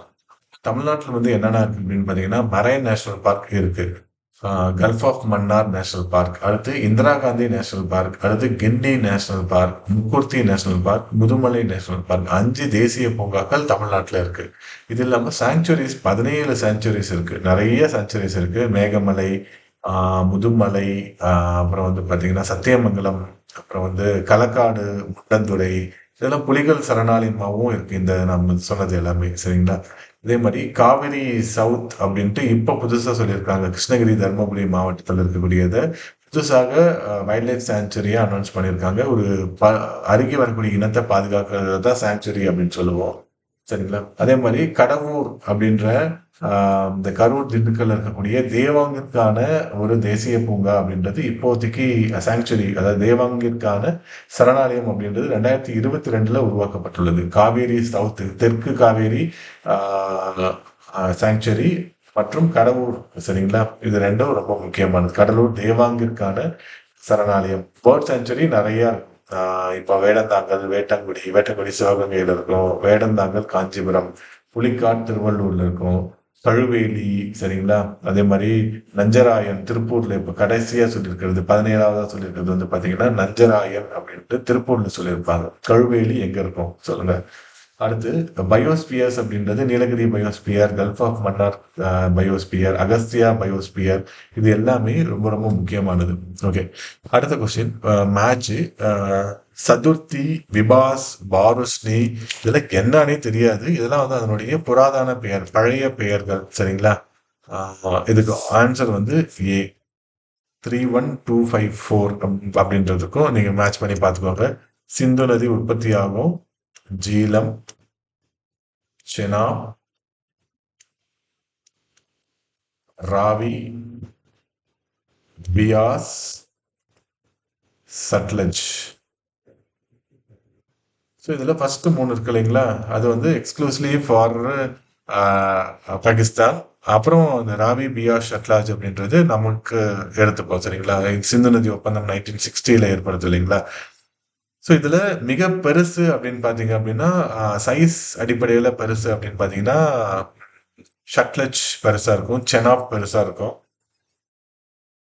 ஃபர்ஸ்ட் வந்து ஷட்லஜ் பெருசு, ரெண்டாவது செனாப் பெருசு, மூணாவது ராவி பெருசு, அடுத்து வந்து ஜீலம் இருக்கும், அடுத்து பியாஸ். பியாஸ் தான் இருக்கிறதே ரொம்ப சின்னதாக இருக்கும்.